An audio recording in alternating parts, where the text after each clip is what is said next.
पाहती गवळणी तवती पालती दुधाने, म्हणती नंदाची पोरे आजी चोरी केली खरे, तया विन नासी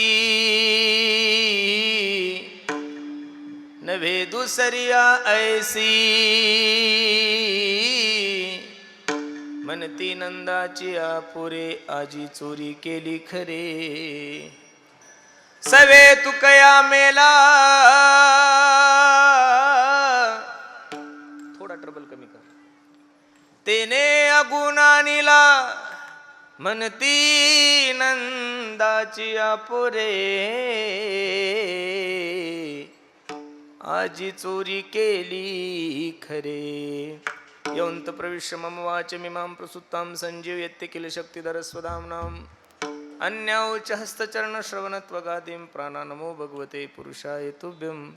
महायोगपीठे तटे भीमरथ्यां वरं पुण्डरीकाय धातुं मुनीन्द्रैः समागत्य तिष्ठन्तमानन्दकन्दं परब्रह्मलिङ्गं भजे पांडुरंगं. पांडुरंगा करू प्रथम नमन दुसरे चरणा संताचिया, त्यांच्या कृपादाने कथेचा विस्तारू बाबाजी सद्गुरुदास तुका. अलंकापुरी रम्य सिंहासनस्थं पदांभोज तेजस प्रदेशं विधींद्रादिदेवे सदा स्तूयमानं समाधिस्थ मूर्तिं भजे ज्ञानदेवम्. ओम नमो ज्ञानेश्वरा, करुणा करा दयाळा, तुमचा अनुग्रह लाधलो पावन झालो चराचरी. संपादे ज्ञानंच विदाय भक्तिं विलोकितो येन समाधी राजा. वैराग्यवंतं सुविचारयुक्तं नमामि जोगं शिरसा गुरुंतं. हे असोदिठी जयावरी झळके, की हा पद्म करू माथा पारुखे, तो जीवची परी तुके महेशेशी. एवढे जी महिमेचे करणे, ते वाचा बळेवानू मी कवने. का सूर्याची अंगा उठणे लागतसे, केवता कल्पतरुवरी फुलोरा. काय से निपाहुने क्षीरसागरा, कवने वासी कापुरा सुवासुदेव. चंदनाते कैसे निचरचावे, अमृताते केवते राधावे. गगनावरी उभवावे घडे केवो, तैसे श्री गुरुचे महिमान. अकळिता के असे साधन, ते जाणून आम्ही मन निवांत केले. सेवे लागी सेवक झालो, तुमच्या लागलो निज चरणा. तुमच्या लागलो निज चरणा, तुमच्या लागलो निज चरणा. सेवे लागी सेवक झालो, निज चरणा. तुमच्या लागलो निज चरणा, तुमच्या लागलो निज चरणा. अहो स्वामी तुकया देवा यावरी न करावा अवहेरो. स्वामी तुकया देवा यावरी न करावा. अहो स्वामी तुकया देवा यावरी न करावा अवहेरो. स्वामी तुकया देवा यावरी न करावा अवहेरो. स्वामी तुकया देवा यावरी न करावा अवहेरो. यावरी न करावा अवहेरो, यावरी न करावा अवहेरो. स्वामी तुकया देवा यावरी न करावा अवहेरो. यावरी न करावा अवहेरो, यावरी न करावा अवहेरो. सेवे लागी सेवक झालो, तुमच्या लागलो निज चरणा. अहो स्वामी तुकया देवा यावरी न करावा अवहेरू. पाहती गवळणी तवती पालती दुधाने, म्हणती नंदाची पुरे आजी चोरी केली खरे. अखिल गुणनिधान करुणा वर्णालय रुक्मिणी प्राण संजीवन जगदाधार पंढरीश परमात्मा. ज्ञानी यांचे राजे, साधकांचे मायबाप, कैवल्य सम्राज्य तेजोनिधी अखंड समाधिगण असणारे अलंकापूर निवासी माझे ज्ञानोबराय. जाळोनी संसार बैसलो अंगणी, ज्यांनी आपल्या संसाराची राख रांगोळी केली आणि परमार्थाचा दिव्य असा कळस स्थापन केला असे असणारे माझे श्रीमंत श्री तुकोबार आहे. शांतही आहे, श्रीमंतही आहे आणि संतही आहे. या तिन्ही पदव्या महाराष्ट्रामध्ये त्या महात्म्याला शोभून दिसतात असे पैठण निवासी माझे नाथबाबा व ज्यांच्या कीर्तनामध्ये जगाच्या मालकानं नाचावे असे असणारे नामदेव आहे व तत्कालीन सर्व साधू संत मंडळीच्या असीम कृपेनं चालत आलेली आपली ही वारकरी संप्रदायाची ज्ञानगंगा. आणि मला असं वाटतं गेल्या 7 दिवसापासून तुम्ही त्या ज्ञानगंगेमध्ये स्नान करत आहात. तर आजची ही आपली 8वी आंघोळ. विठ्ठल विठ्ठल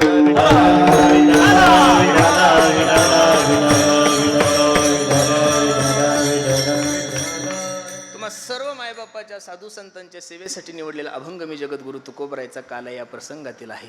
अभंगावर काही चिंतन करण्यापूर्वी अभंगाचा प्रतिपाद्य विषय तुम्हा सर्व मायबापासमोर ठेवण्यापूर्वी थोडासा परिहार द्यायचा. तो असा, भव्य दिव्य स्वरूपाचा चालू असलेला माझ्या संत चोखोबरायच्या पुण्यतिथीचा महोत्सव आणि त्यानिमित्त ही काल्याची सेवा दरवर्षीप्रमाणे संस्थांकडे आहे. अगदी आनंदात याही वर्षी कार्यक्रम चोखोबरायच्या कृपेमुळे पार पडला. तसं 7 दिवस धावपळ करून काल्याचं कीर्तन करायचं म्हणजे मला बोलता येत नाही आहे, कारण की लय धावपळ आहे. तुम्हाला 1 दिवसाचं लग्न असलं की एवढा त्रास होतो. इथं सकाळी एकदा करायचं लग्न आणि सायंकाळचं लग्न. बरं, तुमचे पाहुणे रावळे ठरलेले, इथं कोणता पाहुणा कधी येईल काही सांगता येत नाही आहे. पण चला, चोखोबराय सेवा करून घेतात म्हणून ही सेवा करायची. खरं सांगू, दरवर्षी शेवटचं काल्याचं कीर्तन झालं की मी निश्चय करतो की पुढच्या वर्षी आपल्याला सप्ताह करायचा नाही आहे. सोपान दादाही म्हणतात, अमोल दादाही म्हणतात, एवढा मोठा नका करू. काय आहे, मलाही इच्छा नाही आहे करण्याची, पण मला सांगायला तुम्हाला एक गोष्ट आवर्जून सांगायची की महाराष्ट्रामध्ये सर्व संतांचे सप्ते होतात महाराज. नामदेवरायचा उत्सव होतोय, गोरोबा काकांचा उत्सव तेरला खूप थाटामाटात होतोय. ज्ञानोबरायचा समाधी सोहळा तर महाराज विश्वाला लाजवला एवढा सुंदर होतोय. तुकोबरायची बीज होती. नाथ महाराजांचा षष्टीचा सोहळाही खूप मोठा होतो. आणि मग जर सर्व संतांचे सोहळे जर एवढे मोठे होत असेल तर माझी एक प्रामाणिक इच्छा अशी की माझ्या चोखोबरायचा सुद्धा सोहळा तेवढाच झाला पाहिजे. त्याच्यामुळं हे दरवर्षीचं नियोजन आहे. बरं, आता ते एकदा सुरू झाल्यावर बंद पाडता येत नाही आहे. आता आमचे बाबा म्हणतात की छोटा करायचा. नेमका छोटा करायचा कसा, बरोबर आहे का नाही? आता उन्हाचे दिवस असल्यामुळे याच्यापेक्षा छोटा मंडप तर लावाच लागणार आहे. तोही वॉटरप्रूफ लावा लागणार आहे.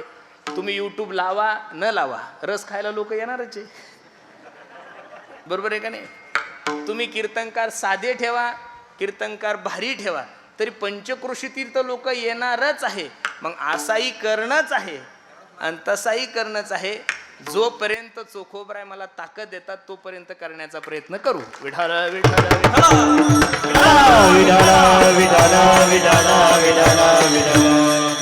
बसणारे मंडळी, मानवी देहाला जन्माला आल्यानंतर प्रामुख्यानं 2 उत्सव प्रत्येकाच्या जीवनामध्ये घडलेच पाहिजेत गड्यांनो.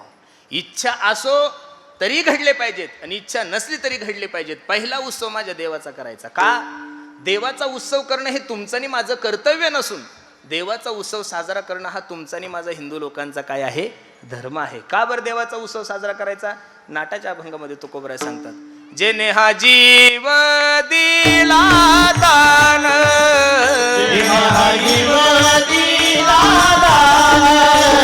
दयाचे करीन चिंतन,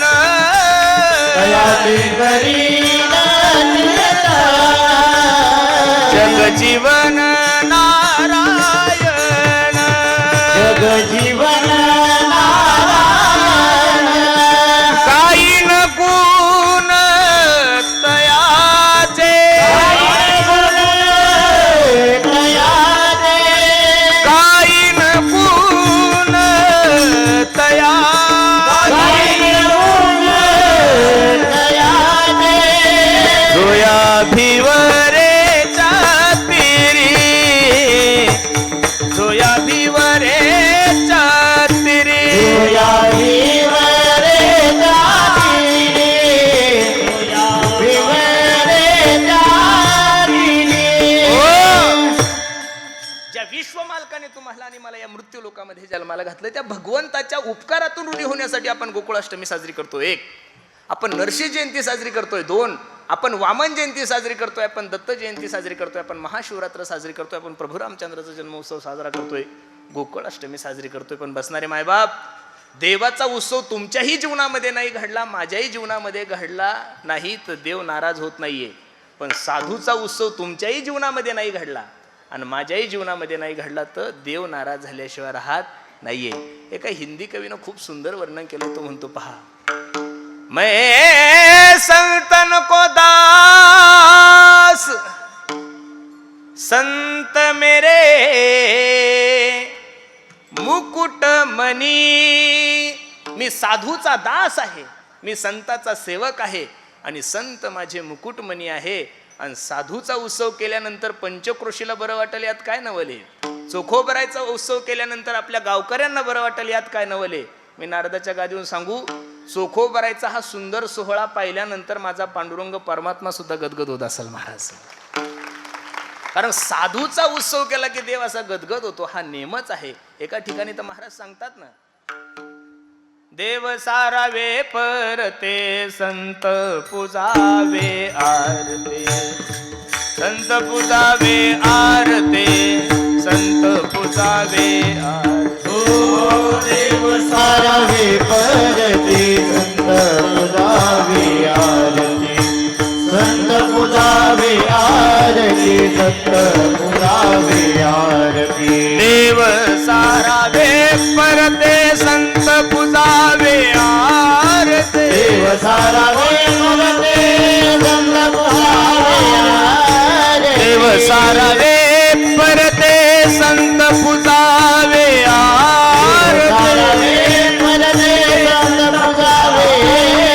देव सारावे परते संत पुजावे आरते, संत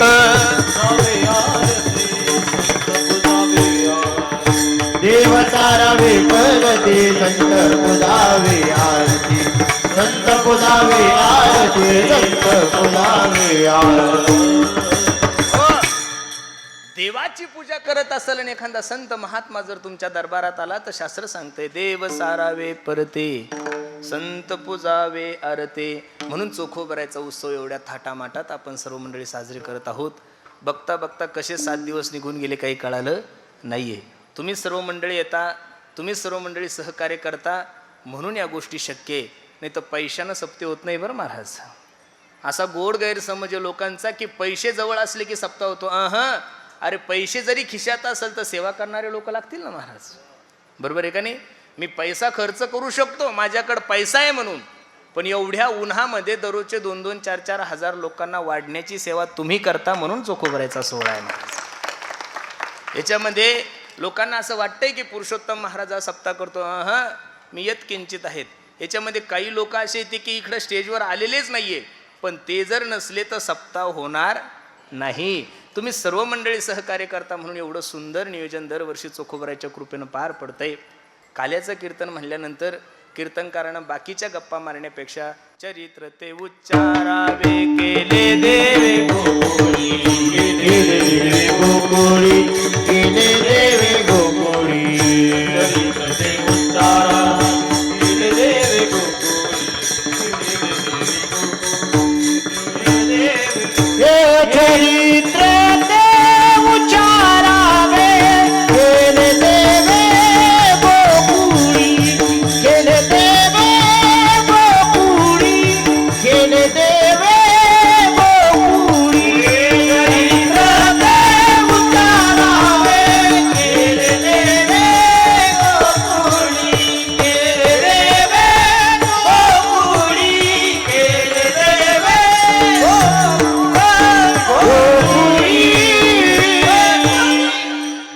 भगवान श्रीकृष्णाने गोकुळामध्ये जे चरित्र केले त्या चरित्राचा उच्चार करायचा. एदसे चरित्र केले नारायणे रांगता गोधने राखीत आहे. बसणारी मंडळी, आपण सर्व भाग्यवान आहात की तुमच्या आणि माझ्या जीवनामध्ये हा सुवर्णयोग तुम्हाला आणि मला प्राप्त झाला. अरे स्वर्गातील देवांना सुद्धा भगवान श्रीकृष्णाचं चरित्र दुर्लभ आहे.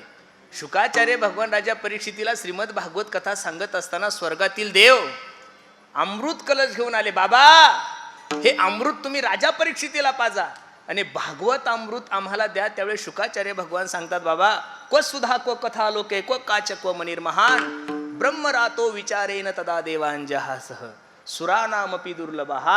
अरे सुरा म्हणजे देव, देवादिकांना ज्या गोष्टी दुर्मिळ आहे देवादिकांना ज्या गोष्टी दुर्लभ आहे त्या जर तुम्हाला आणि मला सहज प्राप्त होत असेल तर बसणारी मंडळी माझे हात जोडून विनंती आहे की या संधीचं आपण सोनं केलं पाहिजे. विठ्ठल विठ्ठल विठ्ठल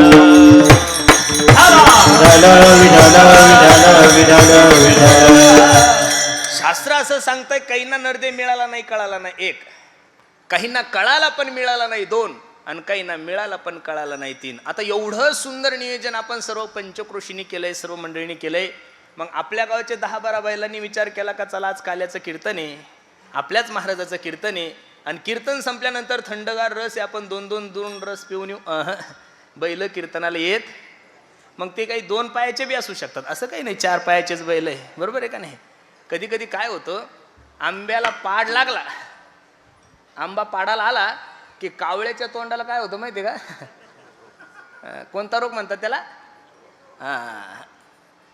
आंबा पाडाला आला की कावळ्याच्या तोंडाला काही काही रोग होत. तसं काही काही लोक समाजामध्ये असे की सप्ताह आला की त्यांच्या तोंडाला रोग होतो महाराज, बरोबर आहे का नाही. घराजवळ मंदिर असून सुद्धा काही लोक मंदिरात जर जात नसेल तर मी तरी नारदाच्या गादीहून सांगतो हे चुकून महाराष्ट्रामध्ये जन्माला आलेलं हे इराकिरांचं बेन असलं पाहिजे. विठ्ठल विठ्ठल विठ्ठल पशीच्या योनीमध्ये हे ज्ञान नाहीये. पशु काय पाप पुण्य जाणती उत्तम मध्यम भोग भोगिते, त्यांना काहीच नाहीये. एक जीव असा आहे तो म्हणजे तुम्ही आणि मी. नरदे मिळालेला सुद्धा आहे, आणि इथं आल्यानंतर काय केल्यानंतर त्याची फलश्रुती काय आहे हे सर्व साधू संतांनी सांगितलेलं असून सुद्धा कबीर बाबा सांगतात, आउट हात का मानव देह भगवान ने तुझको दिया, खाया पिया सुख से सोया, अरे नाहक जमाना खोया, खाया पिया सुख से सोया, नाहक जमाना खोया, कि भज मन नारायण, कि भज मन नारायण. बसणारी मंडळी, एवढा सुंदर नरदे तुम्हाला आणि मला प्राप्त झालाय, याचं थोडंफार तर नियोजन असलं पाहिजे ना. मी कोण ऐसा करावा विचार म्हणे ज्ञानेश्वर, मी आलोय कुठून, मला करायचं काय, मला जायचं कुठं, सगळ्या गोष्टी मनुष्य विसरून गेलाय. अरे एवढा मोठा सप्ताह करायचं याचं नियोजन 6 महिने अगोदर करावं लागतं. शेती जर शेतकऱ्यांना पिकवायची असेल तर आता जूनमध्ये पाऊस पडतो तर शेतीचा कास्तकार अगोदर त्याची मशागत करून ठेवतो, नांगरून ठेवतो, रोटा करून ठेवतो, बी बियाणं घरात आणून ठेवतो. मग काय पेरायचं याची तयारी जर 2 महिने अगोदर करता, सप्ताहाची तयारी जर 6 महिने अगोदर करता, तर तुम्ही आणि मी एक दिवस जाणार आहे, तर त्या जाण्याच्या अगोदर भगवंताची कृपा आपल्यावर कशी होईल याची प्रत्येकानं तयारी केली पाहिजे. माझ्या गुरुजींनी मला एक प्रमाण सांगितलं की ते सुंदर आहे, पहा. बुद्धीचा पालट धरा रे काही, बुद्धीचा पालट धरा रे काही,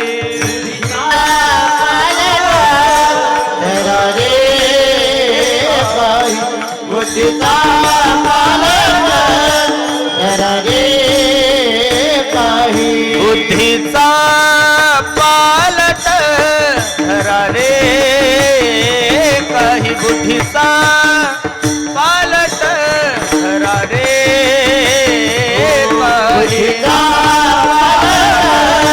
धरा रे काही, बुद्धीचा पालट धरा रे काही. मागुता नाही मनुष्य देह, मागुता नाही मनुष्य जन्म, मागुता नाही मनुष्य देह,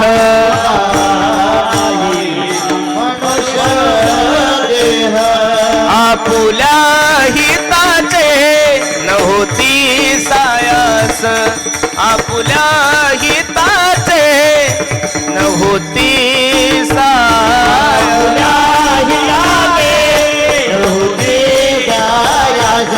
आपुल्या हिताचे नव्हती सायास.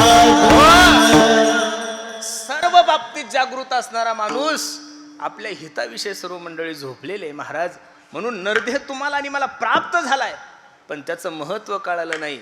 आणि एक वर्ग असा आहे त्यानं या नरदेहाचं महत्त्व, इहलोकीचा हा देह देव इच्छिता ती, स्वर्गीचे अमर इच्छिता ती देवा मृत्यूलोकी व्हावा, पण कशासाठी? नारायण नामे हो जीवनमुक्त, कीर्तनी आनंद गाऊ गीती. मग काला जर स्वर्गातील लोकांना दुर्लभ आहे, तर तुम्हाला आणि मला जर सहज प्राप्त होत असेल. काल्याचा प्रसंग खूप सुंदर आहे.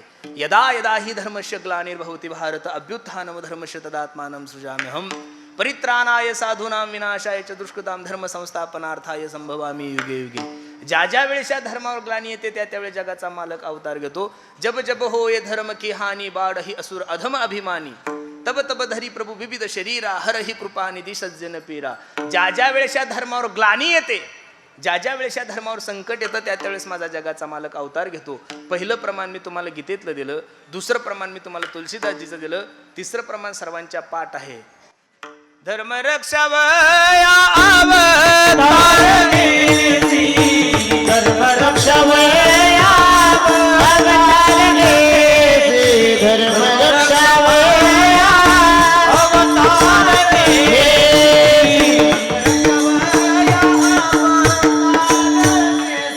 अपुल्या पाणीची भक्तजन, अपुल्या पाणीची भक्तजन, अमृतीसाठी धर्म गोपिये रे, अमृतीसाठी धर्म गोपिये रे. धर्म रक्षावया अवतार घेशी आपुल्या पाळीशी भक्तजन, अंबरुसीसाठी जन्म सोशियले दुष्ट निर्दाळिले किती एक. ज्या ज्या वेळेस या धर्मावर ग्लानी येते, ज्या ज्या वेळेस या धर्मावर संकट येतं, त्या त्यावेळेस जगाचा मालक अवतार घेतो. द्वापार युगाची परिस्थिती तीच झालेली आहे. पापी जे भक्त दैत्य जे मातले, धरणीशी झाले ओझे त्यांचे, दिदलासे त्रास ऋषी मुनी सकाळ न पूजिती कोणी देवा एक. राहिले यज्ञ मोडीले कीर्तन पळाले ब्राह्मण दैत्या भेने. सगळे देवता रडायला लागले. ब्रह्मदेवाकडे गेले. ब्रह्मदेवा, अहो राक्षसांच्या भीतीने ब्राह्मण देवता यज्ञ करत नाहीये. राक्षसांच्या भीतीने महाराज लोकांनी कीर्तन भजन टाळं बंद केले, मंदिराला कुलप लावले. काहीतरी पर्याय काढला पाहिजेत, मार्ग काढला पाहिजेत. ब्रह्मदेव म्हणले हे खातं माझ्याकडे, आपण भगवान विष्णूंकडे जाऊ. सर्व मंडळी एकत्रित झाले. सगळे मंडळी भगवान विष्णूंकडे गेले आणि भगवान विष्णूंची स्तुती सुरू केली. बसणारी मंडळी, तुम्हाला एक सांगू, माणसाला जर आपलं काम चांगलं करून घ्यायचं असेल ना, त्याने एक गुण नेहमी चांगला ठेवावा. गध्याला सुद्धा बाबूराव म्हणायचं शिका. आणि सोपानबा, माझे विरोधक माझ्यामुळे होतच नाहीये. मला वर्णनच करता येत नाही कोणाचं. का वर्णन करू बरं? काय अवघड झालंय महाराज. लोकांना असं वाटतं हा वर्णन करता येत नाही, पण काड्या जमत नाही बरं महाराज. खरं सांगतो तुम्हाला, करतो थोड्याफार, मग तो आता गुणच आहे. अजून वेदासी काही कळलेची नाही. 25 वर्ष माझ्या सोबत राहून माझ्या मित्रालाच माझं महत्व कळालं आणि बाकीच्याचं काय.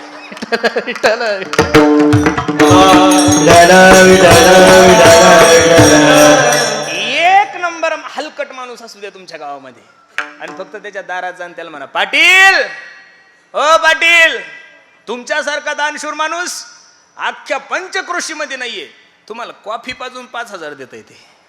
मग मला एवढंच सांगायचं, याच तोंडानं तुम्हाला चांगलं बोलायचं आणि याच तोंडानं तुम्हाला काय बोलायचं, वाईट बोलायचं. मग होईल तोपर्यंत चांगलंही बोला, थोडंही बोला, खरंही बोला. साच आणि मितुले आणि शब्द जैसे कल्लोळ, मधुरावानी ओठी तुका म्हणे वाव पोटी, का म्हणे वाव पोटी, तुका म्हणे वाव पोटी, तुका म्हणे वाव पोटी, तुका म्हणे वाव पोटी, तुका म्हणे वाव पोटी. वर्णन केलं पाहिजेत माणसानं. पण खरं सांगू का, मी आता 25 वर्ष झाले कीर्तन करतो सोपान महाराज. तुम्ही कीर्तन करता, तुम्ही तर कधीच कोणाला नाराज करत नाही.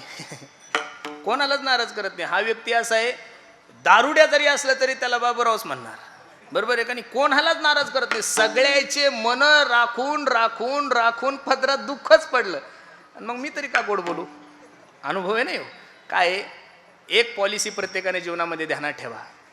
जे लोक तुमच्यावर प्रेम करणारे ते लोक तुमच्यावर प्रेमच करणारे, आणि जे लोक तुमचा विरोध करणारे ना, तुम्ही त्यांना दही दुधानं जरी आंघोळ घातली तरी ते तुमचा विरोधच करणारे. आणि मग आता एवढ्या 13 कोटी लोकसंख्येमध्ये 100 जर विरोधक नसेल तर तो का माणूस आहे का महाराज? तेवढे तर पाहिजेतच ना महाराज, बरोबर आहे का नाही? 13 कोटी लोकसंख्येमध्ये मानणारे जर 5.5-6 कोटी झाले तर 100-150 लोक पाहिजेत ना महाराज विरोध करणारे. विठ्ठल विठ्ठल विठ्ठल विठ्ठल.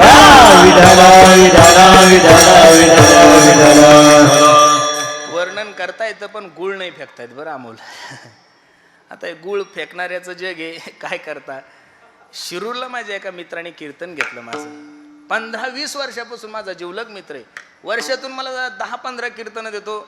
आणि मग त्याच्यात ती सासरवाडी होती, मला काही माहीत नाही, आणि त्यानं सुंदर कीर्तन दिलं. मानधन वगैरे सगळं व्यवस्थित ठरलेलं होतं. आणि नेमकं माझ्याकडून काय झालं, सर्वांचं नाव घेतलं. आणि ती पुढं आता मला 15 वर्षापासून माझा मित्र आहे, घेतलं काय नाही घेतलं काय, त्याच्याच घरी रात्री मुक्कामाला होतो, जेवण वगैरे करून आलो, आणि नेमकं त्याचंच नाव राहून गेलं. कीर्तन संपलं, नारळ दिलं, पाकिट हातात आल्यानंतर मी हळूच म्हणलं, माझ्याकडे का ड्रायव्हरचं पाकिट आलं का? आता ती वजनाची सवय ना दररोजची, पैसे मोजायची गरज, नुसतं हातात घेतलं तरी कळतं एवढा अभ्यास झाला, बरोबर आहे का नाही? आणि मग शिरूरचा उड्डाण पूल पास करून, तो नदी पास करून पुढे गेलो, पाहिलं, म्हणलं टिलू तुझं पाकिट माझ्याकडे आलं का? बघितलं तर 5,000. मी त्याला म्हणलं काही माझं चुकलं का? चुकलं नाही म्हणे. कीर्तन कसं झालं म्हणे? सुंदर झालं. अरे म्हणलं मग 5 का? अहो म्हणे महाराज मी तुम्हाला तारीख दिली, माझी सासूरवाडी होती ती, आणि तुम्ही माझं एकदा सुद्धा नाव नाही घेतलं. अरे म्हणलं मग नाव न घेण्याचे डायरेक्ट 45 काढतो का? म्हणलं इतकी थोडी कटिंग असते काही, 2-3 हजार ठीक आहे. अवघड आहे, लोकांना खूप सवय झाल्या. मी नारदाच्या गादीवर सांगू, ज्याला घरात बायको विचारत नाही महाराज, त्याला सुद्धा असं वाटतं की महाराजांना माझं वर्णन केलं पाहिजे. नाही, माणसाने माणसाचं वर्णन करणं म्हणजे गाढ वनशेत खाल्लं पाप ना पुण्य महाराज. वर्णन संतांचं करावं आणि देवाचं करावं, निश्चित पदरामध्ये पुण्य पडल. विठ्ठल विठ्ठल.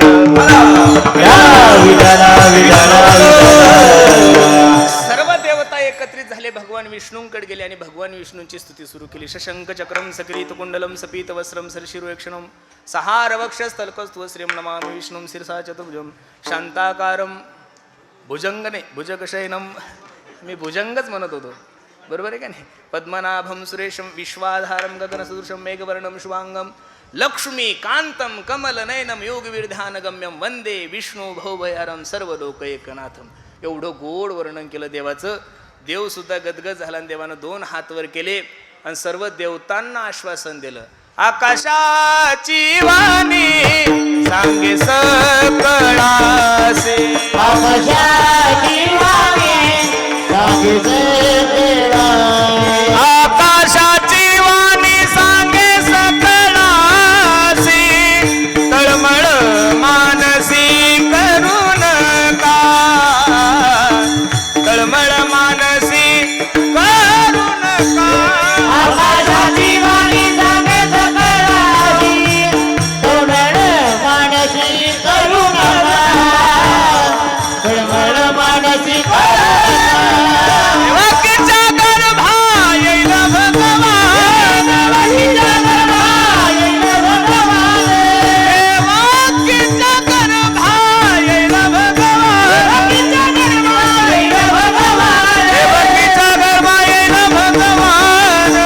रक्षिल ब्राह्मण गाई भक्त, रक्षिल ब्राह्मण गाई भक्त. देवकीच्या गर्भात येईल भगवान, रक्षिले ब्राह्मण गाई भक्त, रक्षिले ब्राह्मण गाई भक्त. भगवंताचं एवढं गोड वर्णन केलं. अरे देवाला जर स्तुती प्रिय असेल तर माणसाला स्तुती का प्रिय नसावी? एवढं सुंदर वर्णन केलं. देव गदगद झाला. देवाने सांगितलं आकाशाची वाणी सांगे सकळासी, तळमळ मानसी करू नका, देवकीच्या गर्भा येईल भगवान, रक्षिल ब्राह्मण गाई भक्त. ठरलं महाराज. पण अवतार घ्यायचं म्हणजे एवढं थोडं सोपं आहे महाराज. शेषाप्रती बोले लक्ष्मीचा तो वर, चला अवतार घेऊ आता. शेष म्हणजे लक्ष्मणजी. ओ शेषराव, चला अवतार घ्यायचा आपल्याला. शेषाने हात जोडले. देवा, मागच्या जन्मात मी तुझा लहान भाऊ झालो रे, 14 वर्ष मला उपवास करावा लागला. रामायणामध्ये खरा जर वनवास माया हो कोणाला घडला असेल तर तो उर्मिला मातेला घडलेला आहे आणि लक्ष्मणाला घडलेला आहे. सीतेला वनवास घडलेला नाहीये. आता काय बऱ्याचशा ठिकाणी कीर्तनाच्या माध्यमातून कोणाच्या घरी गेलं की ह्या मायमाऊल्या सांगतात, म्हणतात, महाराज माझ्या पोरीला सीतेसारखा वनवास आहे, तुमच्या पोरीला. आणि सीतेसारखा वनवास हिच्या पोरीच्या भेनं सासून पाशी गेला असती. आता कशाचा वनवास महाराज? आता वनवास सासायला आहे, सुनाला राहिलेला नाहीये. आणि सांगितलं मागच्या जन्मात मी लहान भाऊ झालो, आता शक्य होणार नाही. देव येतो, खेळतो येण्याची खेळावा, नटतो येण्याचे नटावा. काय माझा देव हुशार आहे महाराज.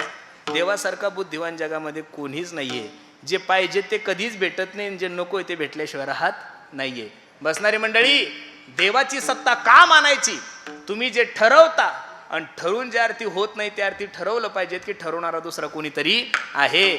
आणि ती जर सत्ता आपण पाळली तर जीवनामध्ये दुःख होण्याचं काही कारणच नाहीये. तुला जे आवडतं ते देव कधीच देत नाही. ज्याच्यात तुझं भलंय तोच माझा जगाचा मालक देतोय. चतुरा तो शिरोमणी, गुण लावण्याची खाणी, मुकुट सकळा मनी, धन्य तोची विठोबा.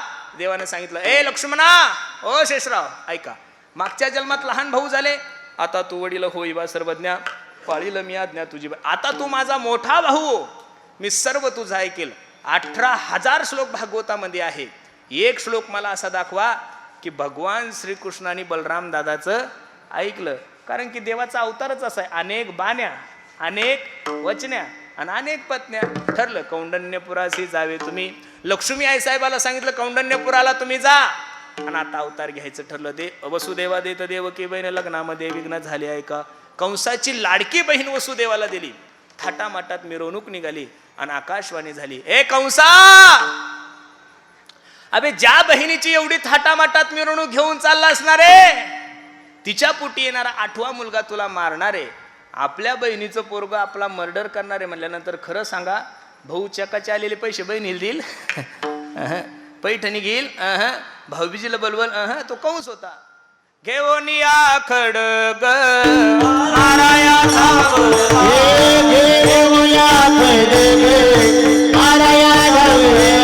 हात तो धरीला वसुदेवे, वसुदेवे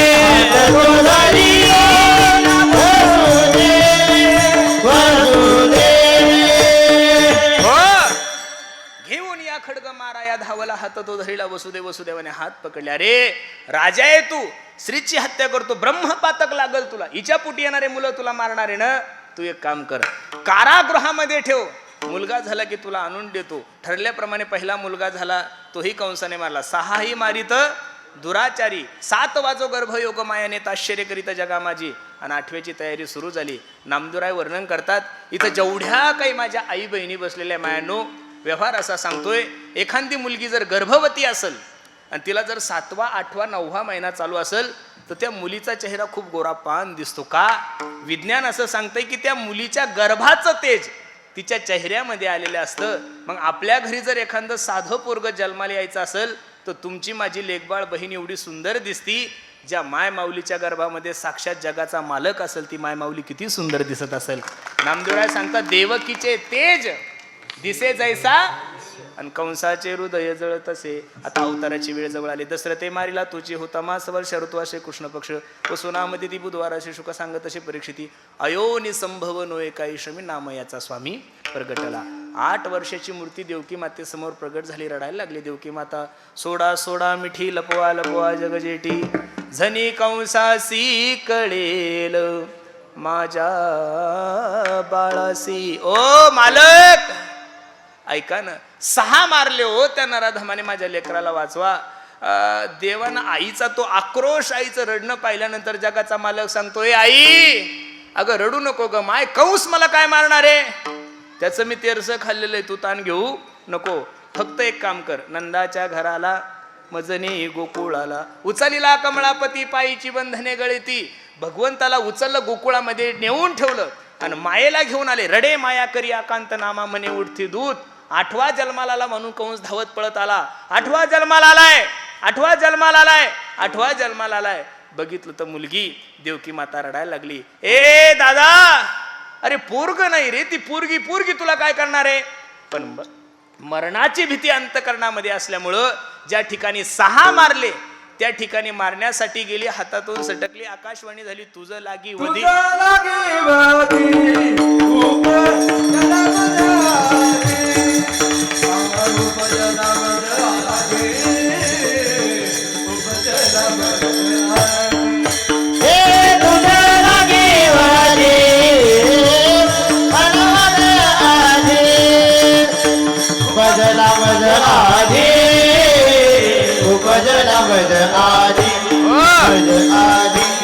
अबे तू मला काय मारणार आहे? तुला मारणारा माझ्या अगोदर जन्मवंशाचं चरित्र थोडं बाजूला ठेवू. वयाच्या 65व्या वर्षी नंदबाबाला मुलगा झाला. जिकडं तिकडं आनंद आहे. गवळण म्हणती ओ म्हणती गवळणीला, पुत्र झाला यशोदेला. म्हणती हो म्हणती गवळणीला, पुत्र झाला यशोदेला. गवळण म्हणती हो म्हणती गवळणीला, पुत्र झाला यशोदेला. म्हणती हो म्हणती गवळणीला, पुत्र झाला यशोदेला. एक धावती की पुढे ताटी वाटी सुंट बडे. धावती की पुढे वाटी ताटी सुंट बडे. वाण घेऊन या ताटी नंदा घरी झाली ताटी. ताटी नंदा घरी झाली ताटी. तुयनीची गलबला झाली दासी जणी हेल खाले.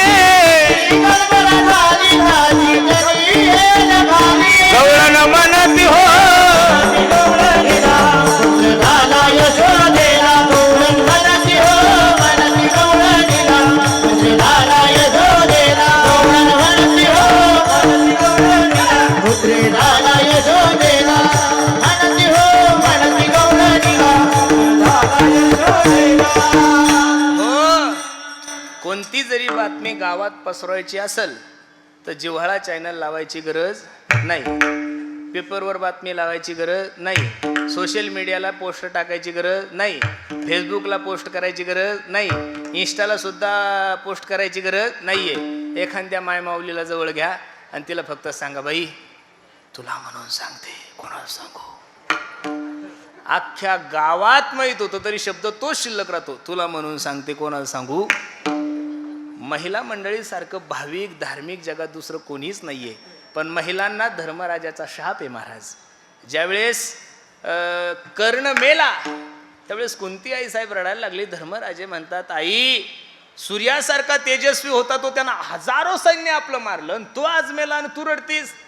त्यावेळेस कुंती आई साहेबाच्या डोळ्याला धारा लागल्या आणि कुंती आई साहेब सांगते, अरे तो तुमचा शत्रू नव्हता, तो तुमचा मोठा भाऊ होता.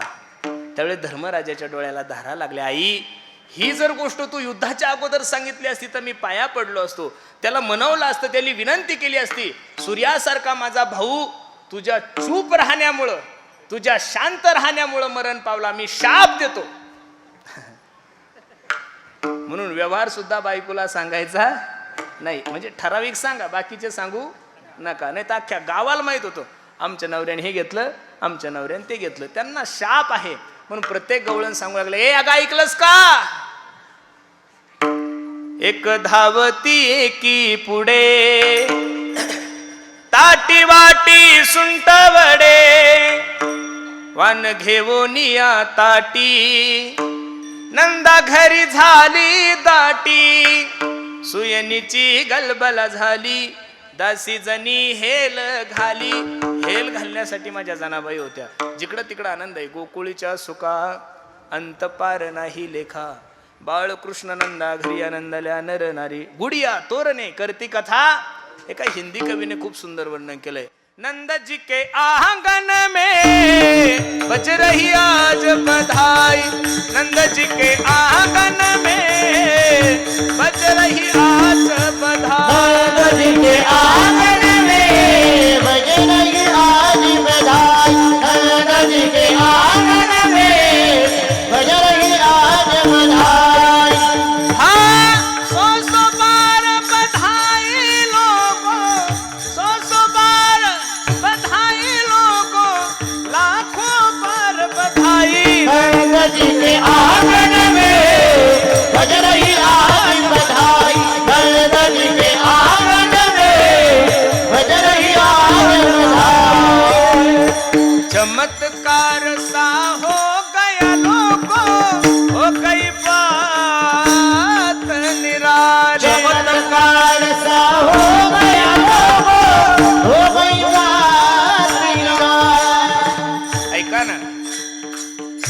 आनंद उत्सव चालू आहे.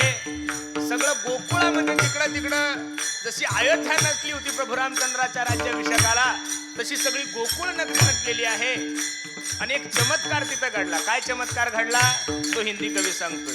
चमत्कार सा हो गया लोगो, हो गई बात निराली. चमत्कार सा हो गया लोगो, हो गई बात निराली.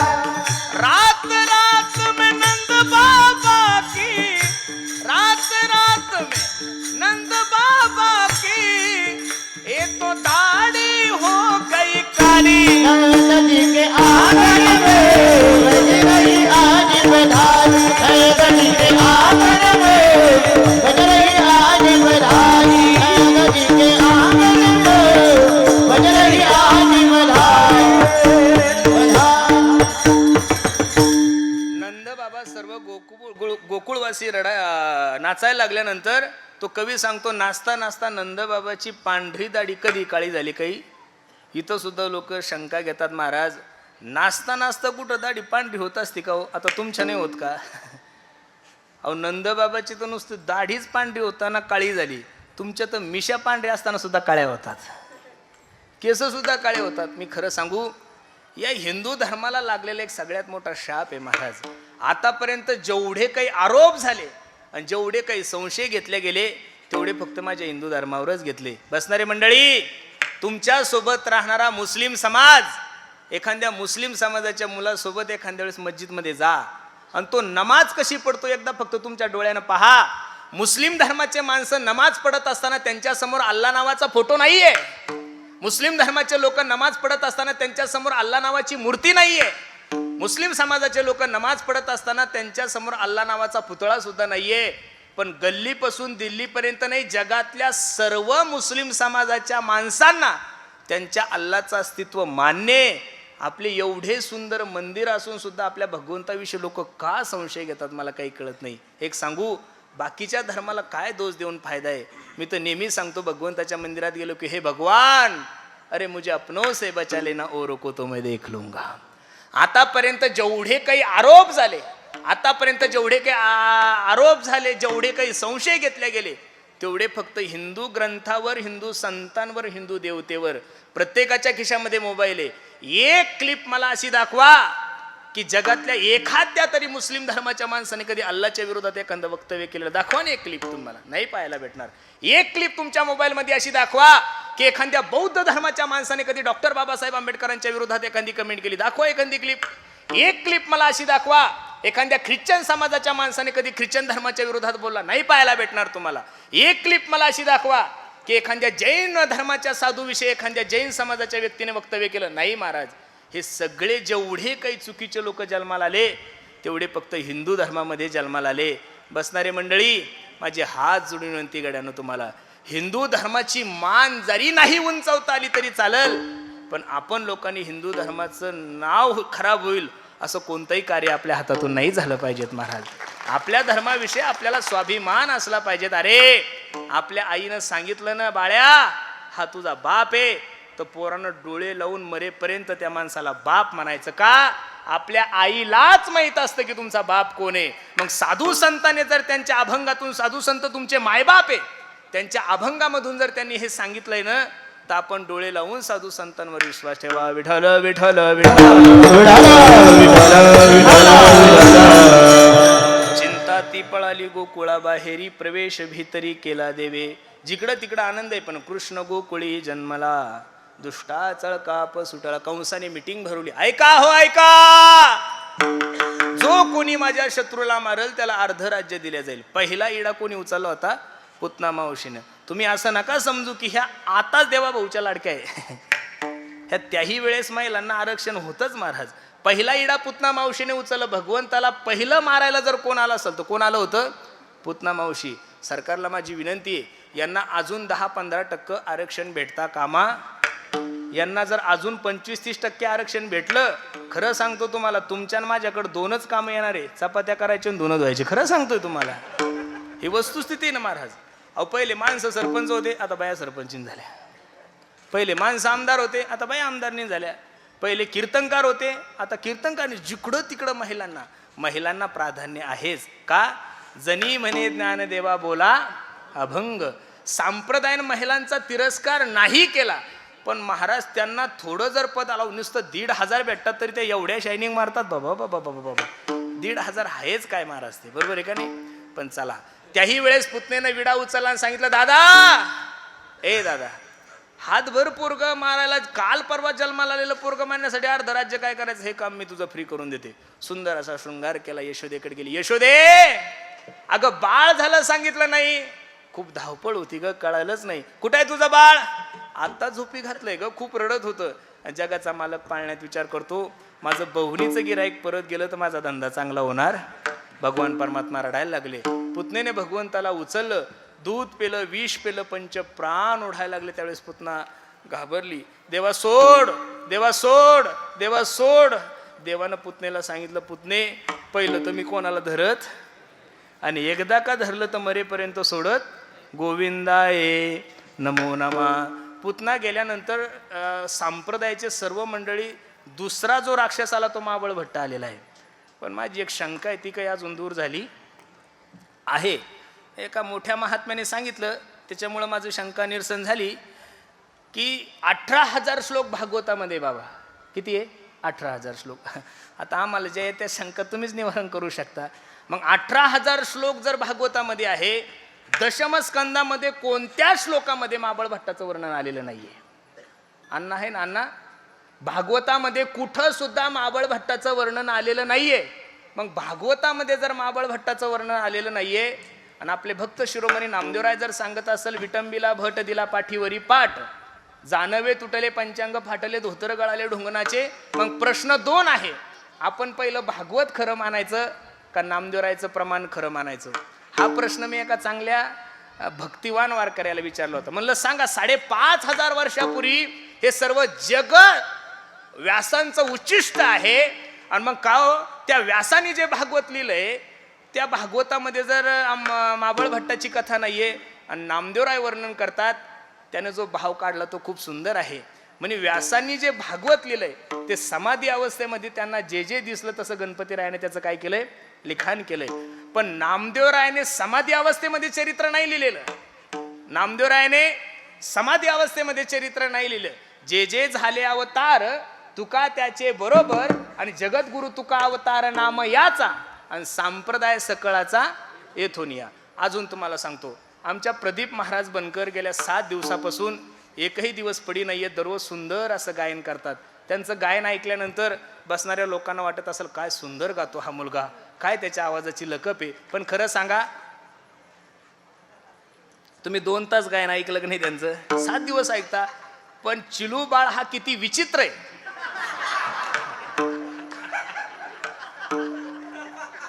चिलू बाळ किती भांडण करतो, हे तुम्हाला जास्त माहित आहे का मला जास्त माहित आहे? हा, मला का? तुम्ही फक्त 2 तासापुरतं त्याचं गायन ऐकलंय, बरोबर आहे का नाही? किती सुंदर गातोय आमचा चिलू, सुंदर गातोय. तुम्ही 2 तासच ऐकलं, पण नंतरचे 22 तास तो माझ्या सोबत आहे. म्हणजे तो कसा वागतो, काय बोलतो, किती भांडण करतो, हे तुमच्यापेक्षा कोणाला माहिती आहे? मग त्या वारकऱ्यांनी जे उत्तर दिलंय, व्यासापेक्षा सुद्धा वारकरी संप्रदायाला नामदेवरायचं प्रमाण गाह्य धरलं पाहिजे. विठाला विठाला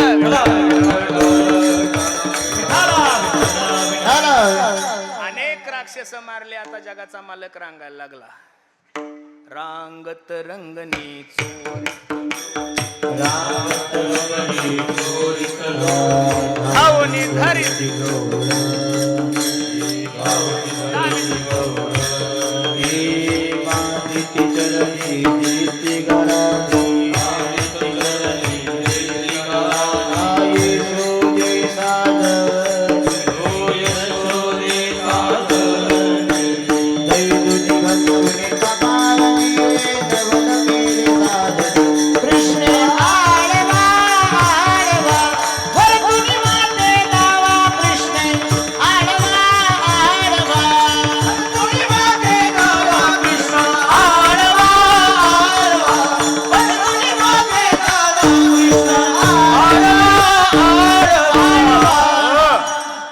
जगाचा मालक रांगायला लागला. रांगत असताना नामदेवरायची सुद्धा एक सुंदर गवळण नामदेवराय सांगतात.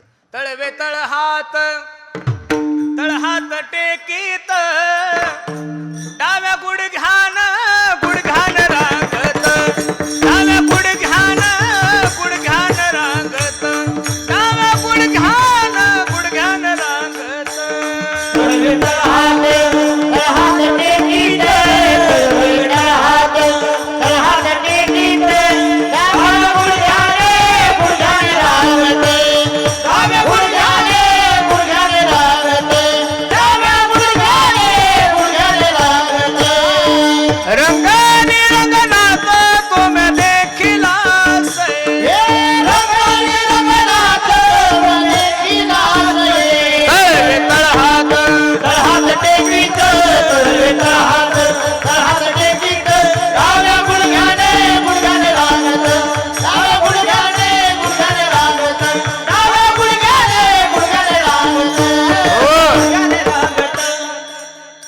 जगाचा मालक रांगायला लागला. नामदेवराय सांगतात. गवळण जसवंती पै सांगे, आलिया कृष्णाची नी मागे. एने एने वो श्रीरंगे नवनीत माझे बक्षिले, एने माझे कवाड उघडिले, एने सिंके वो तोडिले. दह्या दुधाचे बक्षिले ओलंडिले ताकाते. ऐसे जरी मी जाणते, यमुना पाणी आणत जाते. धरुणी कृष्णासी बांधिते, शिक्षा लाविते गोविंदा. ऐसा पुराण प्रसिद्ध चोर, केशव नाम्याचा दातार. पंढरपुरी उभा विटेवर भक्त पुंडलिकासाठी. रांगायला लागला. रांगता रांगता गल्ली गावाटोळे जंक्शन स्टेशन आहे देशीवाले यायचं. खरं सांगतो तुम्हाला, बरोबर आहे का नाही? बरोबर 5 वाजले की आमच्या प्रार्थनेची वेळ आणि बेवड्याची वेळ एकच आहे महाराज. 5च्या नंतर 2 व्हीलर इकडे गेली की ती समजायची पेण्यासाठीच गेली महाराज, बरोबर. तरी बरेचसे लोक बाबामुळे चपकतात, बरोबर आहे का नाही? बरं, चोर मार्ग नाही ना शेळगावला जायला, म्हणून सगळ्या गोपाळांना एकत्रित केलं. का रे पोरांनो, एवढं गावामध्ये दही दूध तूप लोणी असताना वाळून का गेले? पोराने सांगितलं, देवा जेवढं काही दही दूध तूप लोणी तेवढं सगळं कुठं जातं? डेअरीला जातं. डेअरीला काही राहत नाहीये. मग देवानं सर्वांना एकत्रित केलं आणि एक पक्ष स्थापन केला. माखन चोर मित्र मंडळ. अध्यक्ष भगवान, उपाध्यक्ष बलराम दादा आणि सचिव पेंद्या. ट्रस्टीमध्ये सर्वात सुंदर खातं जे असतं ते सचिवाचं असतं. म्हणून सचिव कसा पाहिजेत? हुशार पाहिजे सोपान बुवा. अध्यक्षाला उपाध्यक्षाला कोणी विचारत नाहीये. सचिव कधी सिग्नेचर करेल आणि कधी पैसे काढून जाईल काही सांगता येत. पेंद्या हुशार होता म्हणे, दादा ओ देवा, अहो चोऱ्या करायच्या ना. बर बर बर, मग काही AK-47 काही गुप्ती काही त्याला तसलं काही नाही. वस्त्रकाळ माती घेऊन या, सराट्याचा काटा आणा, खडे घेऊन या. पेंध्या देवाला सांगू लागला. सचिव होता, बुद्धिमान होता. अरे चोऱ्या करायला चालून वस्त्रकाळ माती काय करायची? देवानं सांगितलं, आपण एखाद्या गवळणीच्या घरी गेलो, दही दूध तूप लोणी खाल्लं आणि तिला जाग आली ना आपण पळायला लागलो की आपल्या हातातली माती तिच्या डोळ्यात टाकायची. ती डोळे चोळत बसल तोपर्यंत पळून जाऊ.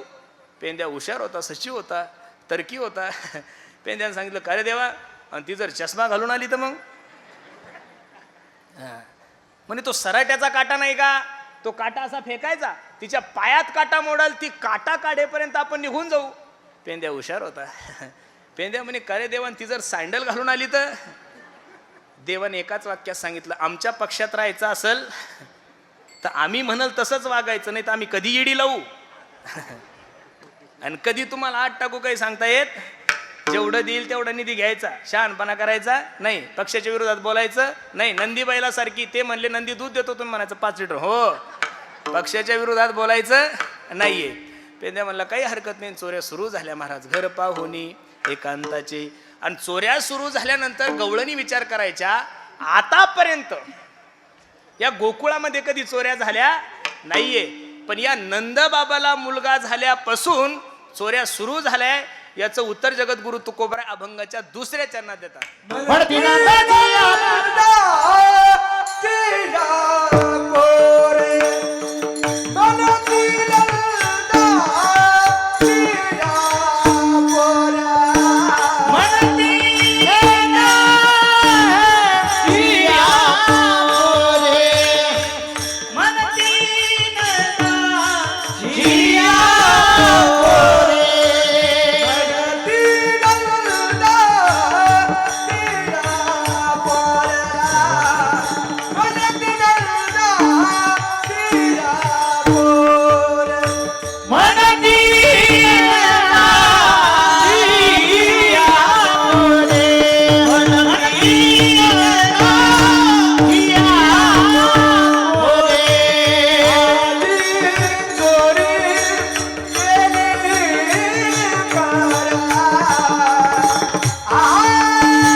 आतापर्यंत तर गोकुळामध्ये कधी चोऱ्या झाल्या नाही, पण या नंदबाबाला पोरग झालं तेव्हापासून चोऱ्या वाढल्या.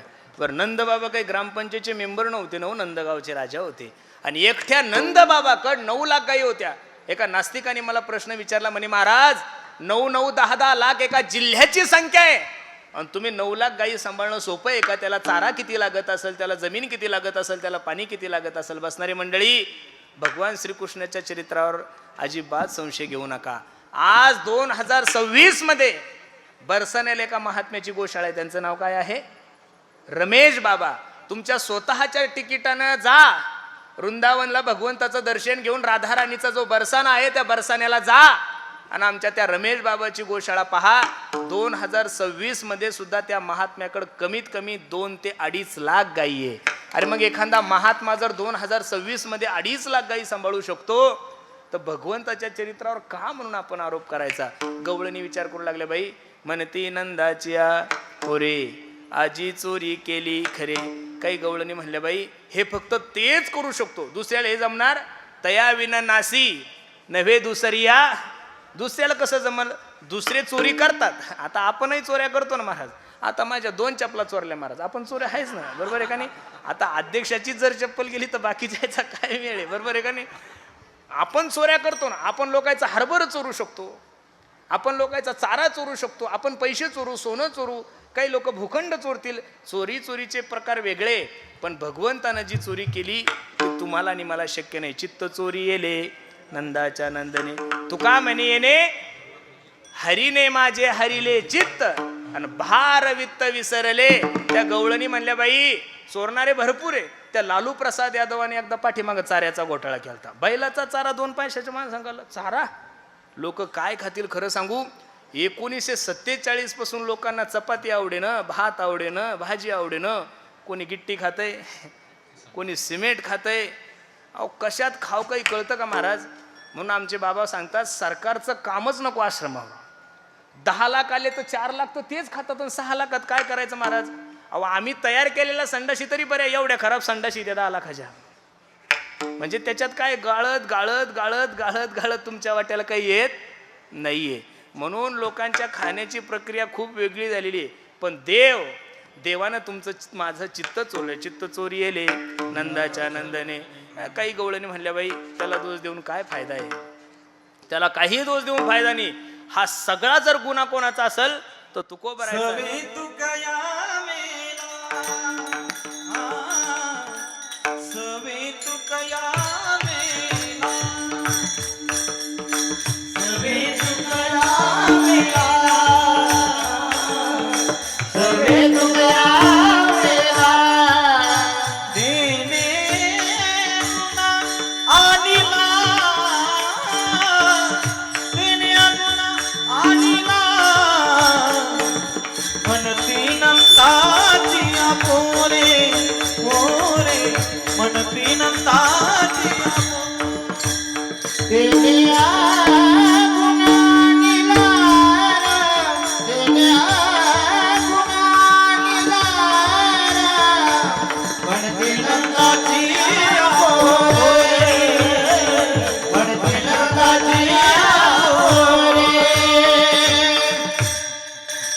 सवे तुकया मेला तेने गुण अनिला. अहो रंग नाही, रूप नाही, नाही वर्ण छाया, निर्गुण निराकार तुची रघुराया. तो अव्यक्त निराकार असताना आणि येला रूपा बळे करुनी खळे हरिदासी. हे सगळं जर कोणी केलं असेल तर तुकोबरायने केलं. सवे तुकया मेला तेने गुण अनिला, म्हणते नंदाची पुरे आजी चोरी केली खरे. भगवंताने अनेक प्रकारच्या खोड्या केलेल्या आहे. काही गवळणी एकत्रित झाल्या आणि यशोदेकडे गेल्या. यशोदे अगं तुझ्या पोराला समजून सांग, रात्री येतं ग दही दूध तूप लोणी खातं, बरं खाऊ दे ना. खाण्याबद्दल आमचं दुमत नाही, खाण्याची गोष्ट आहे. पण यशोदे दह्या दुधाचा नासुडा करताय ग. जगातली कोणतीच आई अशी नाही की त्या आईला आपल्या मुलाचे गुन्हे खरे वाटेल. यशोदाने पदर खावला सांगू लागली, बाळ सगुण गुणाचे ताने ग, बाळ दिसतय गोजिरवाने, काय सांगता गरहाने ग गोकुळच्या नारी. ए गवळणीनो, लाजा वाटते का तुम्हाला? 5 वर्षाचे माझे बाळ, अंगणी ग माझ्या खेळ, काला टिकाची घेता आळगे गोकुळच्या नारी, सावळा गे चिमणा माझा गवळणीत खेळे राजा, तुम्ही मोठ्या ढाल गजा गे गोकुळच्या नारी. बिचाऱ्या गवळणी भगवंताचे गाढाने सांगण्यासाठी गेल्या होत्या, पण यशोदा रागवली, परत आल्या. शेवटच्या कोपऱ्यामध्ये एक मनकर्णा नावाची गवळण होती. का ग ए गेलत्या ना यशोदेकड? गेलो होतो ग म्हणे बाई, पण काही सबूत नसल्यामुळे यशोदाच आमच्यावर रागवली, त्यानं माझ्या घरी याव. त्याच्या हाताला धरते यशोदेकडे घेऊन जाते. पेंद्याला फोन केला, पेंद्या ए पेंद्या, कोणत्या गावची गवळण आहे ती? मंगरुळची. नाव काय? अमुक अमुक ढमुक, घर नंबर 240, गल्ली नंबर 3. सायंकाळी तिच्या तिथं मोर्चा घ्यायचा. सगळे गोकुळ असे झोपले. संध्याकाळी भगवान परमात्मा तिच्याकडे गेले आणि दही दूध तूप लोणी सर्व खाल्लं. सगळे गोपाळ पळायला लागले. तिला जाग आली आणि तिनं भगवंताचा हात धाडला. का बे किशन्या, चाल तुझ्या मायकडं. काल तर तुझी माय मोठी म्हणत होती, तुम्ही 12 घरच्या 12 गे, तुमची एवढीच रीत खोटी गे, तुम्ही ठाईच्या ओढाळा गे, चाल तुझ्या आईकड. फर फर फर फर फर फर फर फर फर फर फर फर ओढत घेऊन चालली. देव म्हणला, का ग बाई, ए अगं 12ला 10 मिनिटं कमी आहे, हात दुखायला लागला ग, जरा दुसरा हात धर की. दुसरा हात धरेपर्यंत देवाने तिच्या नवऱ्याचा हात तिच्या हातात द्याला आणि देव गेला पळून. आता ही बघायची त्यावेळेस तिला दिसायचा कृष्ण, आणि गावातील लोक बघायचे त्यावेळेस तिला दिसायचा तिचा नवरा. लोक म्हणे, बाई का पागल झाली का काय झाली, नवराच ओढत घेऊन चाली. थै थै थै थै थै थै करत यशोदेकडे गेली. भगवान चोर मार्गाने महलमध्ये गेले. यशोदा मंथन करत होती ना, दरवाजावर थाप टाकली. यशोदे, ए यशोदे, दार उघड. भगवान परमात्मा खेळत होते. आई मी येऊ का ग तुझ्यासोबत? चालणार रे कृष्णा. यशोदेनं भगवंताला कडेवर घेतलं आणि दार उघडल्यानंतर यशोदेच्या कडेवर कृष्ण पाहिल्यावर तिला तो घामच आला. बाई, यशोदेच्या कडेवर जर कृष्ण आहे तर माझ्या हातात कोण आहे? खाली पाहिलं तिचाच कॅलेंडर मालक तुम्ही. अगं म्हणे 1.5 तासापासून तुला सांगतोय हात सोड हात सोड हात सोड. हिच्या डोळ्याला धारा लागल्या. झेंडूबामची बाटली काढली आणि डोक्याला लावली. म्हणे बाई, हाताला धरलं तवा कृष्ण होता, नवरा झालाच कसा? देव प्रगट झाले. याच्यानंतर मला धमकी द्यायची नाही, याच्यानंतर मला ऑर्डर सोडायची नाही. आता तरी तुझा नवरा झालो, नेक्स्ट टाइम जर माझ्या आईकडे आली तर मी तुझा आजन सासरा होईल म्हणे. रडत रडत बिचारी घरी गेली. बाई, हाताला धरलं तेव्हा कृष्ण होता, नवरा झालाच कसा? शेजारची गोळ म्हणे, का ग ए गेलतीस ना भगवंताला धरून? गेलते ग बाई, पण हाताला धरलं तेव्हा कृष्ण होता आणि महाल जवळ गेल्यानंतर नवरा कधी झाला काही? अगं वेडी, तू हाताला कशाला धरायचं? त्याला दाव्यानं बांधायचं. असं त्यानं माझ्या घरी याव, त्याला दाव्यानं बांधते. पेंद्याला फोन केला, कोण आहे रे ती? कुठली आहे? अमुक अमुक गाव. तिच्या घरी गेले. दही दूध तूप लोणी सगळं खाल्लं. दोघं नवरा बायको जवळजवळ झोपलेले होते. तिच्या वेणीची आणि याच्या दाढीची गाठ बांधून दिली. हे पूर्वीचं सांगतो मायाव, आताचं सांगत. पूर्वी माय मावल्या केस कापत नव्हत्या. सौभाग्यवती माय माऊलीने केस कापू नये, सौभाग्यवती माय मावल्याने कपाळाला टिकली लावू नये. हे पुरुषोत्तम महाराज नाही सांगत, हे शास्त्र सांगतंय. महाराज तुम्हाला काय सांगतंय? शास्त्र सांगतंय. जेवढं माय मावल्यांचं कुंकू मोठं, बघा ना, आता इथं काही म्हातारे आहे बघा, त्यांचं हे गुबूच्या गुबू कुंकू, तेव्हा ती आजी हे मोठं मोठं. जेवढं कुंकू मोठं तेवढं म्हातारं गुटगुटीत. बरोबर आहे का नाही? अहो या टिकल्यावाल्याचे गेला 50च्या पुढं कोणी जायच ना महाराज. बरोबर आहे का नाही? म्हणून सौभाग्यवती माय माऊलीने कधीच आपल्या डोक्याचे केस कापू नाहीये. पण आता ह्या गोष्टी आपण जर बोलायला जाव तर लोक म्हणतात, महाराज दुनिया चंद्रावर गेली, तुम्ही धोत्रावरच आहे. आता ह्या गोष्टी बोलायला राग येतो लोकांना. आपण जर बोललो तर लोक म्हणतात, तुम्ही कोणत्या युगामध्ये जगता? हे बघा माया हो, तुम्ही किती जरी शायनिंग मारली, किती जरी फॅशन केली, किती जरी अंग प्रदर्शन केलं, तर एक गोष्ट माझी काळजावर लिहून ठेवा. आतापर्यंत या भारत देशाने भारतातल्या कोणत्याच हिरोईनीचं मंदिर नाही बांधलं, कोणत्याच हिरोईनीचा घरात फोटो नाही लागला. घरामध्ये फोटो फक्त माझ्या अहिल्याबाई होळकरांचाच लागलेला आहे. घरामध्ये फोटो मा जिजाऊबाई साहेबांचाच लागलेला आहे. घरामध्ये फोटो झाशीची राणी लक्ष्मीबाई यांचाच लागलेला आहे. घरामध्ये फोटो, ऑफिसमध्ये फोटो प्रतिभाताई पाटील, अरे 5 वर्ष या देशाच्या राष्ट्रपती होत्या. काय नव्हतं करताय त्यांना? पंतप्रधानापेक्षाही मोठं पद आहे. एकट्या राष्ट्रपतीला राहण्यासाठी 360 रूम आहे. किती? आणि एकट्या राष्ट्रपतीला सांभाळायला कमीत कमी 600 माणसं आहे. एवढं मोठं देशाचं सगळ्यात मोठं संविधानिक पद पण 5 वर्ष राष्ट्रपती असताना सुद्धा त्या माय माऊलीने डोक्याचा पदर कधी खाली येऊ दिला नाहीये. मनगटापर्यंत ब्लाऊज होते ना हो, दररोज जरी पंजाबी घालायचा असता. मला तर वाईट वाटतं महाराज, काय झालं माया हो. कधी मध्ये आम्ही वृंदावनला जातो, वृंदावनला जर गेले ना तर त्या अमेरिकेच्या इटलीच्या तिकडच्या माता मावल्या, अहो त्यांचे पाय तर तुमचे थोबड सुद्धा नाहीये. ही वस्तुस्थिती आहे ना. त्यांचे पाय म्हणतोय मी तुम्हाला, तसे आपले कोणाचे तोंडही नसतील. अशा माय मावल्या बाहेरच्या देशातून येऊन वृंदावनला गेल्यानंतर महाराज नऊवारी साडी घालतात, गळ्यामध्ये कंठी आहे, कपाळाला नाकापासून तर याच्यापर्यंत गंध आहे, आणि हातामध्ये गोमुखी. हरे कृष्ण कृष्ण कृष्ण हरे हरे, हरे राम राम राम हरे हरे. तुम्ही एअरपोर्टवर पहा त्याच वेशेत दिसतील. अरे कॉलेजला जरी गेल्या तरी त्याच वेशेत, कपाळाला गंध आहे.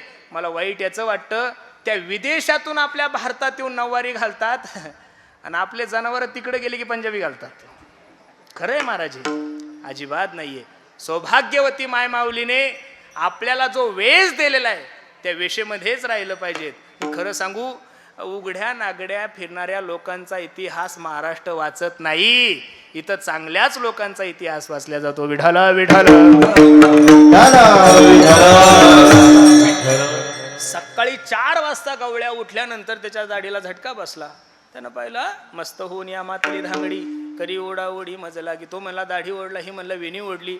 दोघांनी पाहिलं गाठ. हा म्हणे का ग काही किशन्याला म्हणली होती का? हो म्हणे त्यानं काल मी त्याला सांगितलं की तू माझ्या घरी येऊन बघ, तुला हातानं बांधते. अगं कशाला त्याच्या नांदी लागतीस ग? त्याच्या नांदी रावण लागला, मातीत गेला. कुंभकर्ण लागला, मातीत गेला. देवाचा विरोध ज्याने ज्याने केला तो मातीतच गेला. बरं दोघांचं असं होतं, बायको होती 5.5 फूट आणि हे होतं 3.5 फूट. माझी ज्यांचे ज्यांचे झाले त्यांनी नका आता डबल प्रयास करू, पण ज्यांचे लग्न राहिले त्यांनी तरी माझे हे 3 मंत्र ध्यानात ठेवा. पहिली गोष्ट, आपल्यापेक्षा श्रीमंत बापाची पोरगी करायची 1, आपल्यापेक्षा सुंदर बायको करायची नाही 2, आणि आपल्यापेक्षा उंच बायको करायची नाही हनुमान 3. झालं बरं, हनुमानचं झालं. वा, लय मोठं संकट होतंय महाराष्ट्रावर, पण बिचारा देवानं ऐकलं. त्याचं नाव हनुमान असल्यामुळं सोयरीकच होत नव्हती हो, कठीण आहे. आपल्यापेक्षा श्रीमंत बापाची का करायची नाही? ती नेहमी तुम्हाला हलकटावाने सांगणार तुझ्याकडे काय आहे सर्व माझ्या बापानं दिलं, म्हणून गरीबाची करायची. हुंडा घ्यायचा नाही, काही नाही, जे असेल ते घ्यायचं, आपलं गरीबाची केली तरी चालती. आपल्यापेक्षा सुंदर का करायची नाही? तुम्हाला 15,000 जर पेमेंट असेल तर 10,000 तिचे ब्युटी पार्लरला जातात. काळी सावळी असली तरी त्रास तोचे, आणि गोरी असली तरी त्रास. लग्नाच्या अगोदर असा आवाज लागत होता, त्याचा आवाज 2 महिन्यातच गेला. अजून तर पुढं समुद्र पार करायचा त्याला. बरोबर आहे का नाही? खरं आहे ना. त्याचे प्रमाण बी चुकायला लागले, कठीण आहे. असंच आहे, शादी के लड्डू. ज्यांचे राहिले त्यांनी आदर्श घ्या. बरोबर आहे का नाही? आणि आपल्यापेक्षा उंच बायको का करायची नाही? पहिला मुद्दा. माझा एक मित्र आहे गण्या नावाचा, आळंदीला राहतो. तो लग्न झालं आणि मग मी सहज आळंदीला गेल्यानंतर त्याने मला फोन केला, म्हणे पुरुषोत्तम. म्हणलं काय रे गण्या? चहा घ्यायला ये. मग चहा घ्यायला गेलो. म्हणलं गण्या का रे? लग्न झालं, वर्ग मित्र आहे, आपण 10 वर्ष आळंदीला सोबत राहिलो, साधा एक फोन सुद्धा नाही केला. तो म्हणे पुरुषोत्तम एवढं जलद झालं, बघायला गेलो आणि तिकडच्या लोकांनी गडबड केली, कुंकू टिळ्यातच मी हार घातला आणि बायको घेऊन आलो. मग कुठला आहे वहिनी? वहिनीला वहिनी पाणी घेऊन या. आता गण्या माझ्या कमरा एवढाच होता, आणि वहिनी पाणी घेऊन आल्यानंतर वहिनी हे मंडपा एवढी लंबीच्या लंबी. वहिनी गेली चहा करायला. मी म्हणलं गण्या अरे थोडी तरी जोडी व्यवस्थित पाहिजे. तो म्हणे दादा 15 लाख रुपये हुंडा द्याला म्हणे. अरे मला मग हुंड्यासाठी का म्हशी संग लग्न करतो का? काही थोडं फार तर पाहिलं पाहिजेत का नाही? हुंडा किती भेटला म्हणजे कसं बी काही जोडा तर शोभला पाहिजेत का नाही? आणि मग मी थोडा विनोदी होतो. म्हणलं का रे गण्या, बाय चान्स वहिनीची तुझे भांडणं झाल्यानंतर तोंडात कशी मारतो? गण्या माझ्यापेक्षा विनोदी होता. तो म्हणला दादा तुझ्या वहिनीचे माझे भांडणं लागणार आहे असं वातावरण तयार झालं, आभाळ आलं, इजा कडकडायला लागल्या की मी पहिलाच टेबल टाकून ठेवत असतो. टेबलावर उभं राहायचं मग हाणायचं. बारकी असली कधी धुता येते, त्याच्यामुळं छोटी. आता हे 5.5 फुटाचं, हे 3.5 फुटाची, ते पुढं किती परेशानी. कशी तरी भगवंताकडे गेले आणि भगवंताला सांगितलं देवा याच्यानंतर आम्ही तुझ्या नादी लागणार नाही, कृपा कटाक्षे न्याहाळे. नुसतं बघितल्यानंतर गाठ सुटली. नाथ बाबा किती सुंदर वर्णन करतात. दुसरी आली धावत म्हणे ग बाई काय केली मा हात, मुखासी मुखचुंबन देत गळ्यामध्ये, हात घालीत दरू जाता सापडेना, यशोदे बाळ तू जाताना कोटवर सोसुदिंगा. तिसरी आली धावोनी म्हणे ग बाई, काय केली करणी, पतीची दाढी माझी वेणी दोहीसी, गाठ देऊनी गाठ बाई कोणा सुटेना, यशोदे बाळ तू जाताना कोटवर सोसुदिंगाना. अनेक प्रकारच्या खोड्या केल्या महाराज सांगतात. आवरी आवरी आपुला काना, हसिएला आमुचा सुना, हसिएला आमुचा सुना, अजूनी लाज नाही तुझ्या मना, अजूनी लाज नाही तुझ्या मना, तुझा तुला गोड वाटे काना काना काना. हसिएला आमुचा सुना, हसिएला आमुचा सुना, येतो आमुचे घरासी, दमकावी तोले की सुनासी, कोठे लोणी सांग आमासी, न सांगता वासुरे सोडी विदेसी, आपण खातो दही दूध तूप लोणी, हात पुसतो सुनेच्या मुखाला गोनी, एका जनार्दनी करी करणी, जातो पळून ते थोनिया. हो, अशा अनेक प्रकारच्या खोड्या केल्यानंतर गवळणी कंटाळल्या. यशोदेला सुद्धा कळालं, बाई लोक सांगतात ते खोटं नाही, आपलं पोरगं चुकीचं आहे. यशोदेने सांगितलं, भाऊ तू आता घरी थांबायचं नाही. गाई गोपाळ सवंगडी वना, गाई गोपाळ सवंगडी वना वना वना, गाई गोपाळ सवंगडी घेऊनी जाय खेळे नंदाचा काना, विटू दांडू चेंडू लगोरी नाना परी, खेळ मांडियेला यमुनेच्या तीरी. अनेक प्रकारचे खेळ. हमामा पोरा हमामा, घुमरी वाजे डमामा, हमामा पोरा हमामा, घुमरी वाजे डमामा, हमामा पोरा हमामा, घुमरी वाजे डमामा, हमामा पोरा हमामा, घुमरी वाजे डमामा, अबक दुबक तिबक पोरा त्रिगुण खेळ मान,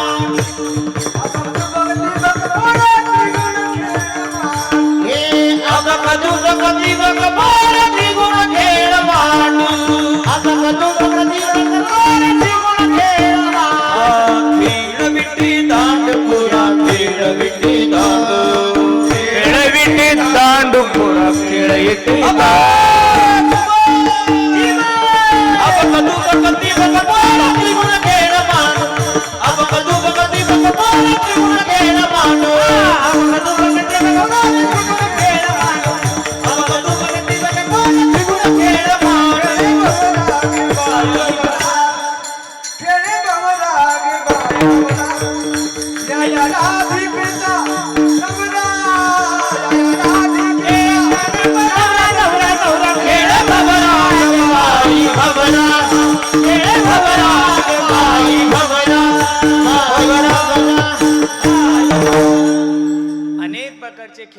खेळ खेळल्यानंतर गोपाळांना एकत्रित केले. पहिला काला माझ्या भगवान परमात्माने यमुनेच्या किनारी केला.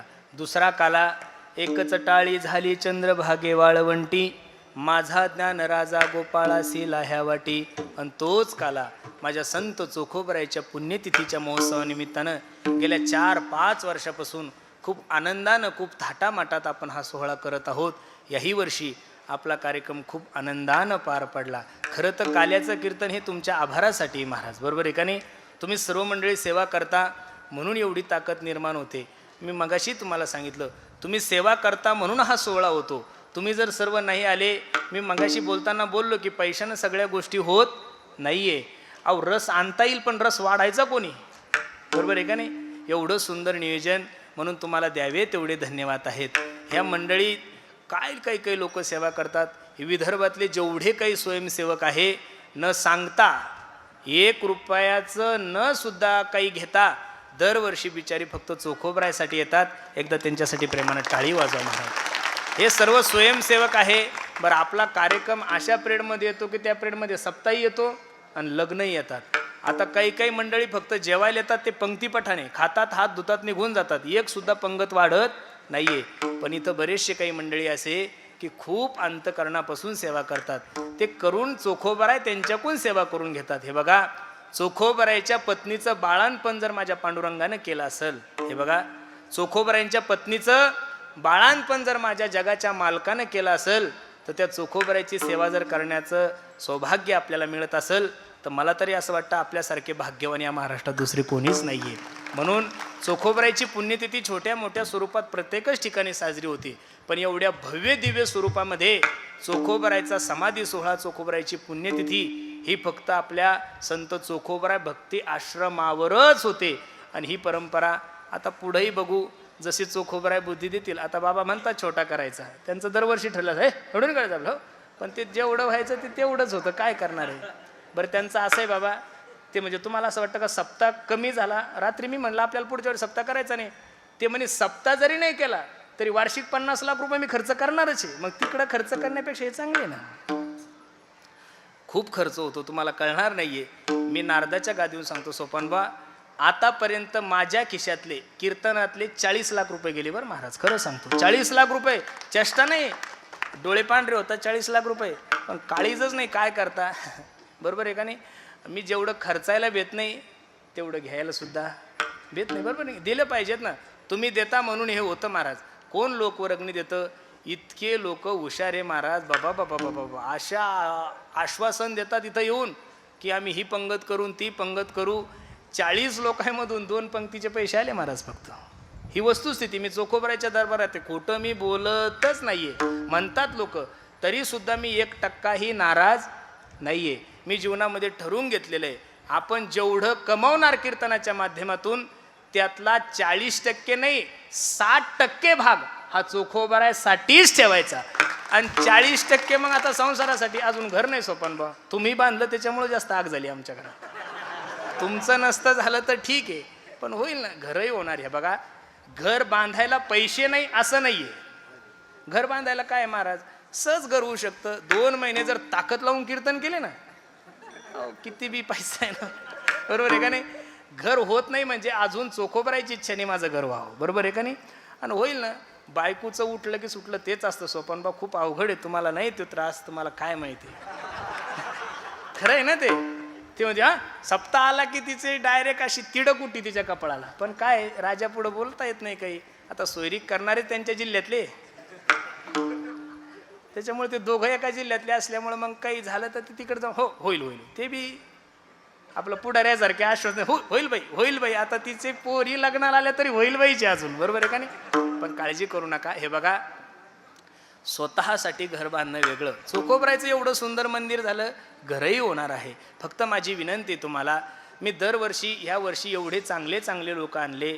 मला काय गरज आहे महाराज तुम्हाला शेतकऱ्याला मार्गदर्शन करायची. काय कृषीरत्न पुरस्कार अख्ख्या जगामध्ये जो माणूस उसाला मार्गदर्शन करणारे एवढे लोक आले तरी लोक ऐकायला येत नाही महाराज. खरं आहे ना. लोक म्हणतात ना शेतकरी, खरं शेतकऱ्यांना गरजच राहिली नाही महाराज. एवढं सुंदर धरण आहे, कधीही पाणी आटत नाही. एवढं पाणी असून सुद्धा मला असं वाटतंय की थोडे शेतकरी डेव्हलप झाले पाहिजेत. दरवर्षी नवीन नवीन नवीन नवीन आपण काहीतरी प्रयास. अहो, राज्यपाल कुठं सप्त्याला येत असतो का महाराज. महाराष्ट्रात एक सप्ताह दाखवा की तिथं राज्यपाल येत असतो.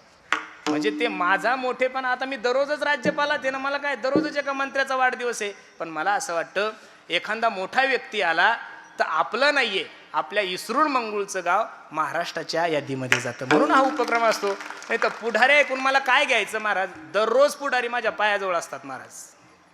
मंत्री आमदार खासदार यांना तर काही किंमतच नाही. आपल्या आमदाराचा मतदारसंघ एक असतो महाराज. 2 तालुक्याचा एक आमदार, 4 राज्यामध्ये आपलं सरकार आहे. म्हणजे आमचं संप्रदायाचं. विदेशात जाऊन आम्ही कीर्तन केले ना, आम्हाला आमदार खासदाराचं काय आहे. पण उपक्रम हाच असतो. लोकांना असं वाटतं मला निवडून यायचं. काय निवडून यायचं आणि कशाला उभं राहायचं महाराज.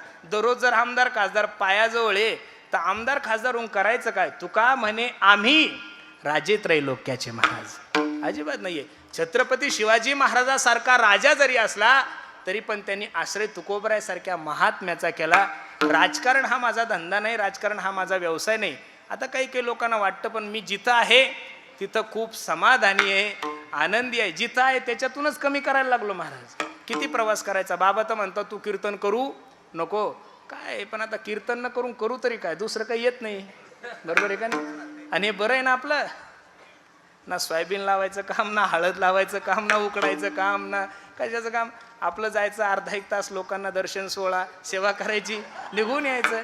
आता महाराष्ट्रातल्या लोकांना इच्छा नाही राहिली मी कीर्तन करावं, फक्त बापू आले पाहिजेत. बरोबर आहे का नाही? पण खूप कठीण आहे, तुम्हाला कळणार नाही. हे बघा, मला उभं राहताना सुद्धा पाय, सोपान महाराजांचं मागं 2 महिने पाठ दुखत होती. लोकांना असं वाटतं महाराज की सोपी आहे गाड्या. अहो रात्रंदिवस ना लेकराचं सुख, ना बायकोचं सुख, ना कोणत्या नातेवाईकाचं, ना कोणत्या लग्नाला, ना कोणत्या मौतीला. फक्त उठलं की कीर्तन एक, कीर्तन कीर्तन दोन्ही, कीर्तन कीर्तन ती कीर्तन आणि कीर्तन चोक कीर्तन. हाच जर आश्रम, मी नारदाच्या गादीवरून सांगतो, हाच जर आश्रम मी पुणे जिल्ह्यात टाकला असता तर कमीत कमी 500 कोटीपर्यंत आश्रम मोठा झाला असता. मला करता येत होतं, तिकडेही आमचं कार्यक्षेत्र होतं. पण इथं काय केलं, ज्या भूमीमध्ये आपण जन्माला आलो त्या भूमीचे आपल्यावर उपकार असतात, त्या कर्मभूमीचे उपकार असतात. म्हणून पंचक्रोशीतील मंडळीला माझी विनंती आहे, हे भक्तीचं काय आहे स्थान आहे. इथं बाबासारखे महात्मे होते, कुठं आळंदीला नाही, कुठंच नाही. 12ही महिने तुमच्या सेवेमध्ये आहे. मी तुम्हाला नारदाच्या गादीवरून सांगतो, हे बघा, संत महात्मे लवकर भेटत नाही. आपण पंचक्रोशीतील मंडळी भाग्यवान आहे बरं की आपल्याला बाबा भेटले महाराज. खरं सांगतो तुम्हाला, खरोखर भाग्यवान आहे तुम्ही. ते काय असतं लोकांना कळत नाही महाराज. ज्यावेळेस कळल त्यावेळेस वेळ निघून गेलेली असेल. म्हणून सर्वांना माझी विनंती आहे, एवढं सुंदर जो आश्रम घडवलाय हा फक्त तुमच्यासाठी, तुमच्या मुलांना योग्य संस्कार मिळावे, तुमच्या मुलांना चांगलं व्हावं, इथं कोणी व्यसन करू नये, हाच आमचा अट्टाहास आहे. म्हणून माझी सर्वांना विनंती आहे, तुम्ही सर्वच मंडळी येता म्हणून या कार्यक्रमाला शोभा आहे. हा कार्यक्रम चांगला व्हावा, हा कार्यक्रम देखणा व्हावा, याच्यासाठी मी फक्त पैसे खर्च करतो. पण ह्या सगळ्या कार्यक्रमाची व्यवस्था करण्यासाठी पंचक्रोशीत तर आहेच, पण 2 महिने ज्यांचा सिंहाचा वाटा नाही, सर्व सप्त्याचा वाटाच त्यांच्याकडे आहे. आमच्या देळगाव गुबेचे नंदू भाऊ, आमच्या हरी पाटील, आमचा शेळगाव आटोलचा बंडू, स्वतःची गाडी आहे, लग्न सराई आहे. लग्नाचा धंदा सोडून कोणी थांबल का महाराज? थांबवू शकत नाही. पण गाडीवर ड्रायव्हर ठेवून हे सर्व मंडळी गावोगावी जाऊन चपात्याची व्यवस्था, सगळी व्यवस्था. तुम्ही येण्याच्या अगोदर 40 टॉयलेट तयार असतात. ते कोण करतात? पुरुषोत्तम महाराज थोडे करतात. ती टॉयलेटची व्यवस्था सुद्धा तरी कोणीतरी करत असेल. म्हणून सगळं हे नियोजन हे सर्व पंचक्रोशीतील मंडळी करतात. आणि सर्वात मोठा या सिंहाचा वाटा या सप्त्यामध्ये आमच्या भरतचा आहे बरं बाबा, खरं सांगतो. त्याच्यासाठी प्रेमानं टाळी वाजवा.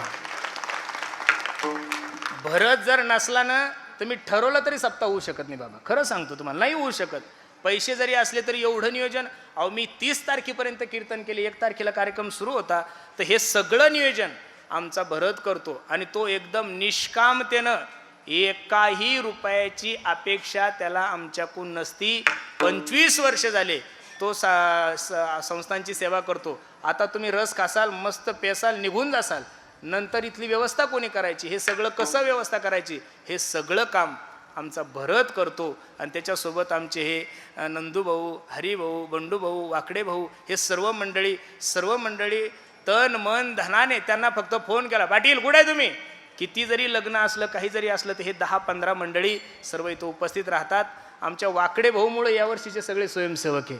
आमच्या वाकडे भाऊसाठी सुद्धा सर्वांनी एकदा टाळी वाजवा. सर्वच मंडळी, सर्व आमचे गणेश भाऊ गाडेकर. कुठे गणेश दादा? हे बघा, 2 कॉलेज आहे बाबा त्यांचे स्वतःचे. किती कॉलेज आहे? बसणारे मंडळी, स्वतःचे 2 कॉलेज आहे. कमीत कमी 2000 विद्यार्थी त्यांच्या कॉलेजमध्ये आहे. तरी सुद्धा कीर्तनकार आला की त्यांना बिस्लेरी द्यायची, कीर्तनकार आला की त्यांना बुक्का लावायचा, हार लावायचा. हे सगळे मंडळी सेवा करतात. म्हणून तुम्हाला सांगू, या सेवेनंच हे कार्य चालतंय.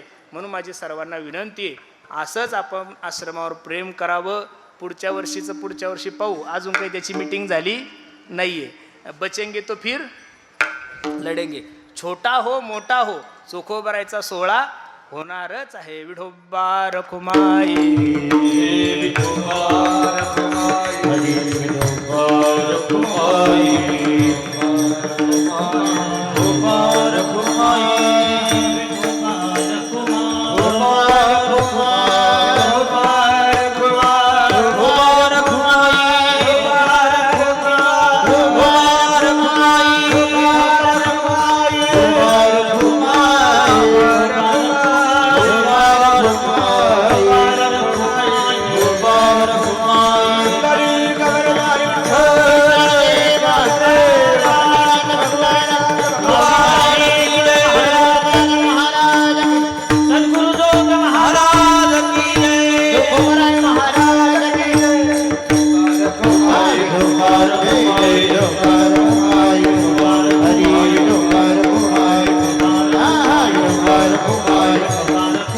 दोबार घुमाए दोबार घुमाए दोबार घुमाए दोबार घुमाए दोबार घुमाए जय जय दोबार घुमाए जय जय दोबार घुमाए दोबार घुमाए दोबार घुमाए दोबार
सवे तुके आमेला ते गुणा नेला म्हणते नंदाची पोरे आजी चोरी केली खरे.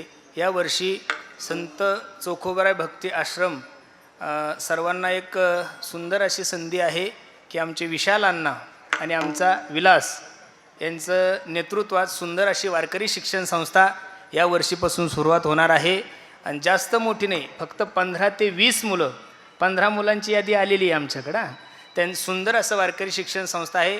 ज्यांना कोणाला आपले मुलं शालेय शिक्षण तथा आध्यात्मिक शिक्षण जर घ्यायचं असेल तर त्यांनी सुंदर असं आमच्या विशाल अण्णाशी आणि आमच्या विलासदादाशी संपर्क करा.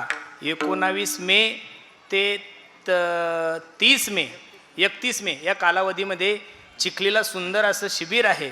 कारण शिबिर इथंही घेतलं असतं पण सप्ताह झाल्याबरोबर लगेच शिबिर, मग शिबिराचं काम आमच्या नागेश भैयाकडे आणि त्या शिबिरातले 20 मुलं इकडं आणि त्यांच्याकडे 35-30 मुलं आहे. याही संधीचा सर्वांनी लाभ घ्यावा. पुनश्च एकदा सर्वांच्या चरणी मी माझा माथा ठेवतो. चोखोबरायांची सेवा जशी करता आली तशी केली. न्यूनते पुरते अधिकते सरते करून घ्यावे तुम्ही ते विनवितसे. पायाच्या प्रसादे काही बोलिलो विनोदे मज क्षमा करणे संती नो अंगभूत युक्ती. तुमच्या कृपेचे पोसणे जन्मोजन्मी तुका म्हणे. झालेली शिवा भगवंताच्या चरणी चोखोबरायाच्या चरणी अर्पण करायची. जे बरोबर आहे ते माझ्या संत चोखोबराय ज्ञानोबराय तुकोबरायचं आहे. जे चुकीचं असेल ते माझ्या बुद्धीचे दोष. पुनश्च एकदा सर्वांच्या चरणी मी माझा माथा ठेवतो. अनवाणीला पूर्णविराम. ज्ञानेश्वर बसा बसा बसा बाबा बसा बसा 2 मिनिटं ऐका.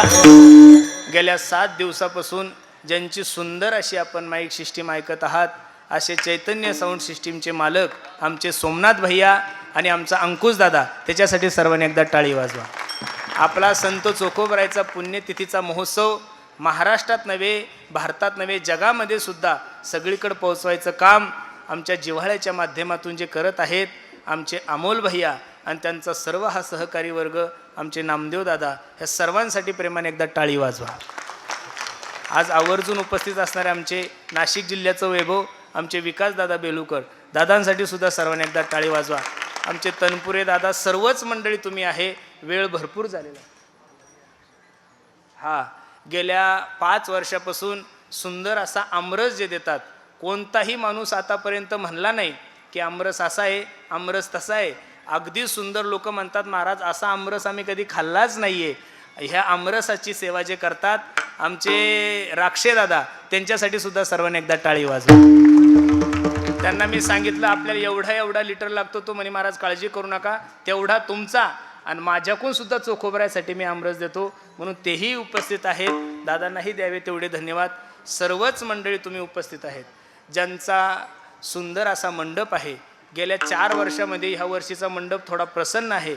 आमचे दत्ता भाऊ खरात, दादांसाठी सुद्धा सर्वांनी एकदा टाळी वाजवा. महाराज खरात नाही ते अशोक वेगळे, हे वेगळे आपले हे परमार्थिक आहे संभाजीनगरचे, खूप चांगले माणसं आहे. नाही नाही, खरात आडनाव ऐकलं तरी लोक काय भरायला लागले, काय क्रांती केली त्यांना लायकाने काही कळत नाही लोक. दत्ता भाऊ बनसोडे आडनाव आहे त्यांचं. हा चुकलं माझं चुकलं, ते माझं बरोबर असतं, ते आले की चुकतं. बरोबर आहे का? दत्ता भाऊ बनसोडे यांचा सुंदर असा हा मंडप आहे, त्यांच्यासाठी सुद्धा सर्वांनी एकदा टाळी वाजवा. सर्वच तुम्ही मंडळी गेल्या 7 दिवसापासून आमचे श्रावण महाराज आहेत हे सर्वच. आणि आश्रमामध्ये आमच्या विलासदादाने सांगितलं की सर्वात जास्त प्रेम पाटणकर बाबाचं त्याच्यावरच आहे, कारण माझा त्रास कमी झाला ना, मी डायरेक्ट सोडूनच दिलं त्यांना. चिखलीला आहे मी राहायला, अपने धुन में रहता हूँ, राधे राधे कहता हूँ. लागलं की यायचं. आमचे विलासदादा 12ही महिने आश्रमाची सेवा करतात आणि बाबाचीही सेवा करतात. मी दरवर्षी सांगतो, एका टायमाला माणूस 10 बायका सांभाळू शकतो. अवघड आहे त्यांचं. त्या दिवशी सांगितलं कधी काय मागतील आणि काय आहे. सोपानदादाने सांगितलं आता ब्रह्मचारी आहे, पण जशी आम्हाला सेवा होईल त्यांच्या मनाप्रमाणे तर वागता येत नाही आहे, पण थोडं थोडं जसं जमल तसं आम्ही त्यांची सेवा करण्याचा प्रयत्न करतो. हे सगळं वैभव पुरुषोत्तम महाराजाच्या पुण्याईनं चालूच नाही, ही सगळी पुण्याई आमच्या बाबाची आहे महाराज. खरं सांगतो मी, होईल तोपर्यंत त्यांचा शब्द कधी खाली जाऊ देत नाही आहे. ते जे म्हणतील हो, भरत ना मी 2 जण, ते जर म्हणले ना अरे बैल दूध देतो का, भरत म्हणतो 7 लिटर, मी म्हणतो 5 लिटर, पण म्हणतोच, नाही म्हणत नाही आहे. पण चला, तुम्हाला काय कळणार आहे ते तुम्हाला नाही कळणार, मला कळलेलं आहे त्याच्यामुळं मी सगळं ऐकतो. बरोबर आहे का नाही? त्यांच्या कृपेमुळंच ह्या सगळ्या गोष्टी होतात. म्हणून हा आश्रम बाबाचाच आहे बरं, आपला तिथं काही संबंध. लोक म्हणतात किती सुंदर, मी सांगतो अरे बाबा इथला कलरसुद्धा बाबाच्या चॉईस नाही, फडशीसुद्धा. अहो इथं कांदा खायचा का लसूण खायचा, पंक्तीत कोणती भाजी बनवायची ही सुद्धा. कीर्तनकाराच्या तारखी घेताना लोकांना असं वाटतं मी याची तारीख घेतो, हां ते सांगताच तीच तारीख सांगायची, बाबा यांची घेऊ. ते हो म्हणले तरच हो, ते नाही म्हणले आजच्या तारखेपर्यंत तरी त्यांच्या मनाच्या विरोधात वागलो नाही. चोखोबरायने जोपर्यंत आम्ही आहोत तोपर्यंत असाच त्यांचा आशीर्वाद आमच्या पाठीमागं राहावा, असा चोखोबरायच्या चरणी मी प्रार्थना करतो आणि झालेली शिवा भगवंताच्या चरणी अर्पण करतो. बोल लगेच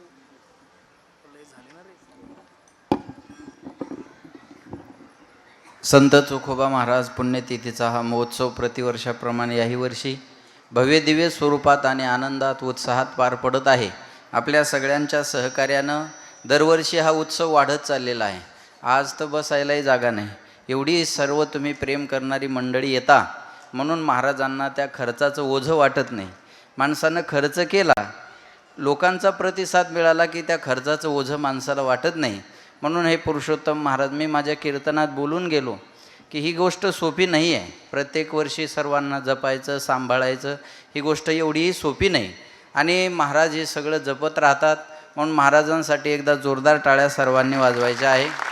बऱ्याच मंडळीचा उल्लेख महाराजांच्या मुखातून झालेला आहे, त्याच्यामुळं जास्तीचा वेळ न घेता या ठिकाणी जी पाण्याच्या टँकरची सेवा आहे ती मनोज भाऊ, सेवाधारी जी मंडळी आहे ते मनोज भाऊ कुकडे, पायरी सेवा मंडळ, त्याच्यानंतर सेवाधारी महिला मंडळ कापूसतळणी, सेवाधारी महिला मंडळ काजेगाव, सेवाधारी पुरुष मंडळ घोडेगाव, सेवाधारी पुरुष मंडळ मनांत्री, बरोबर आहे ना, तू बरा माझं, सेवाधारी पुरुष मंडळ गट नागद आणि बाहेरगावून आलेली सर्व सेवाधारी मंडळी, त्या सर्वांसाठी एकदा जोरदार टाळ्या वाजवायच्या आहे.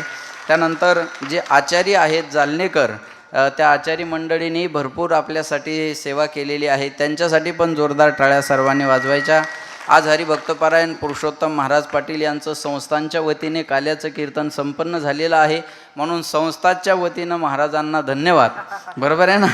या ठिकाणी जी चपात्याची गावं आहेत आजची, विझोरा, मुरादपूर, सावखेड, गोंधन, वरुड, पिंपळवाडी, मिसाळवाडी, काळोना, हनुमंतखेडा, जवळका, देऊळगाव, काळी, पिंपळगाव, कुडा, आंतरी, खेडेकर, गब्बू शेठ गवळी आहे काय, गब्बू शेठ गवळी, त्याच्यानंतर गारखेड, मंडपगाव, बायगाव, चिंचखेडा, सुलतानपूर, मंगरूळ, दुसरं मंगरूळ, आमोणा, आमखेडा, आंचरवाडी, डोडरा, मिसाळवाडी, पिंपळवाडी, इसरूळ, किनगाव राजा, मोहखेडा, लोहाळा, हे काय भोरसा, भोरसी, भोरसा, भोरशी, पांढरदेव, टेंभुर्णी, काळेगाव, केशव शिवनी, सावखेड नागरे, माऊली मेडिकल, शेळगाव, आटोळ, गोविंद किसनराव बोरुळ आणि दामोदर भाऊ लोखंडे या सर्व मंडळीसाठी एकदा जोरदार टाळ्या सर्वांनी वाजवायच्या आहे. या ठिकाणी टँकरची सेवा ज्यांच्याकडून आहे ते कडोबा शितोळे, त्याच्यानंतर संदीप भाऊ बोर्डे, पोलीस पाटील शेळगाव आटोळ, शिंदे मामा डोडरा, विष्णूभाऊ घुबे देऊळगाव घुबे, अनिल भाऊ भुतेकर. ज्यांनी 100 जार दिले ते संतोष भाऊ काळे, विहिरीचे पाणी शंकर भाऊ गाडवे. आणि आज सर्व गावाची मंडळी सर्वांना धन्यवाद. आज मृदंगाचार्य हरिभक्तपरायण विकासजी महाराज बेलुकर नाशिक या ठिकाणी उपस्थित आहेत. त्यांच्यासाठी जोरदार टाळ्या सर्वांनी वाजवा. तदनंतर गजानन महाराज मवाळ आणि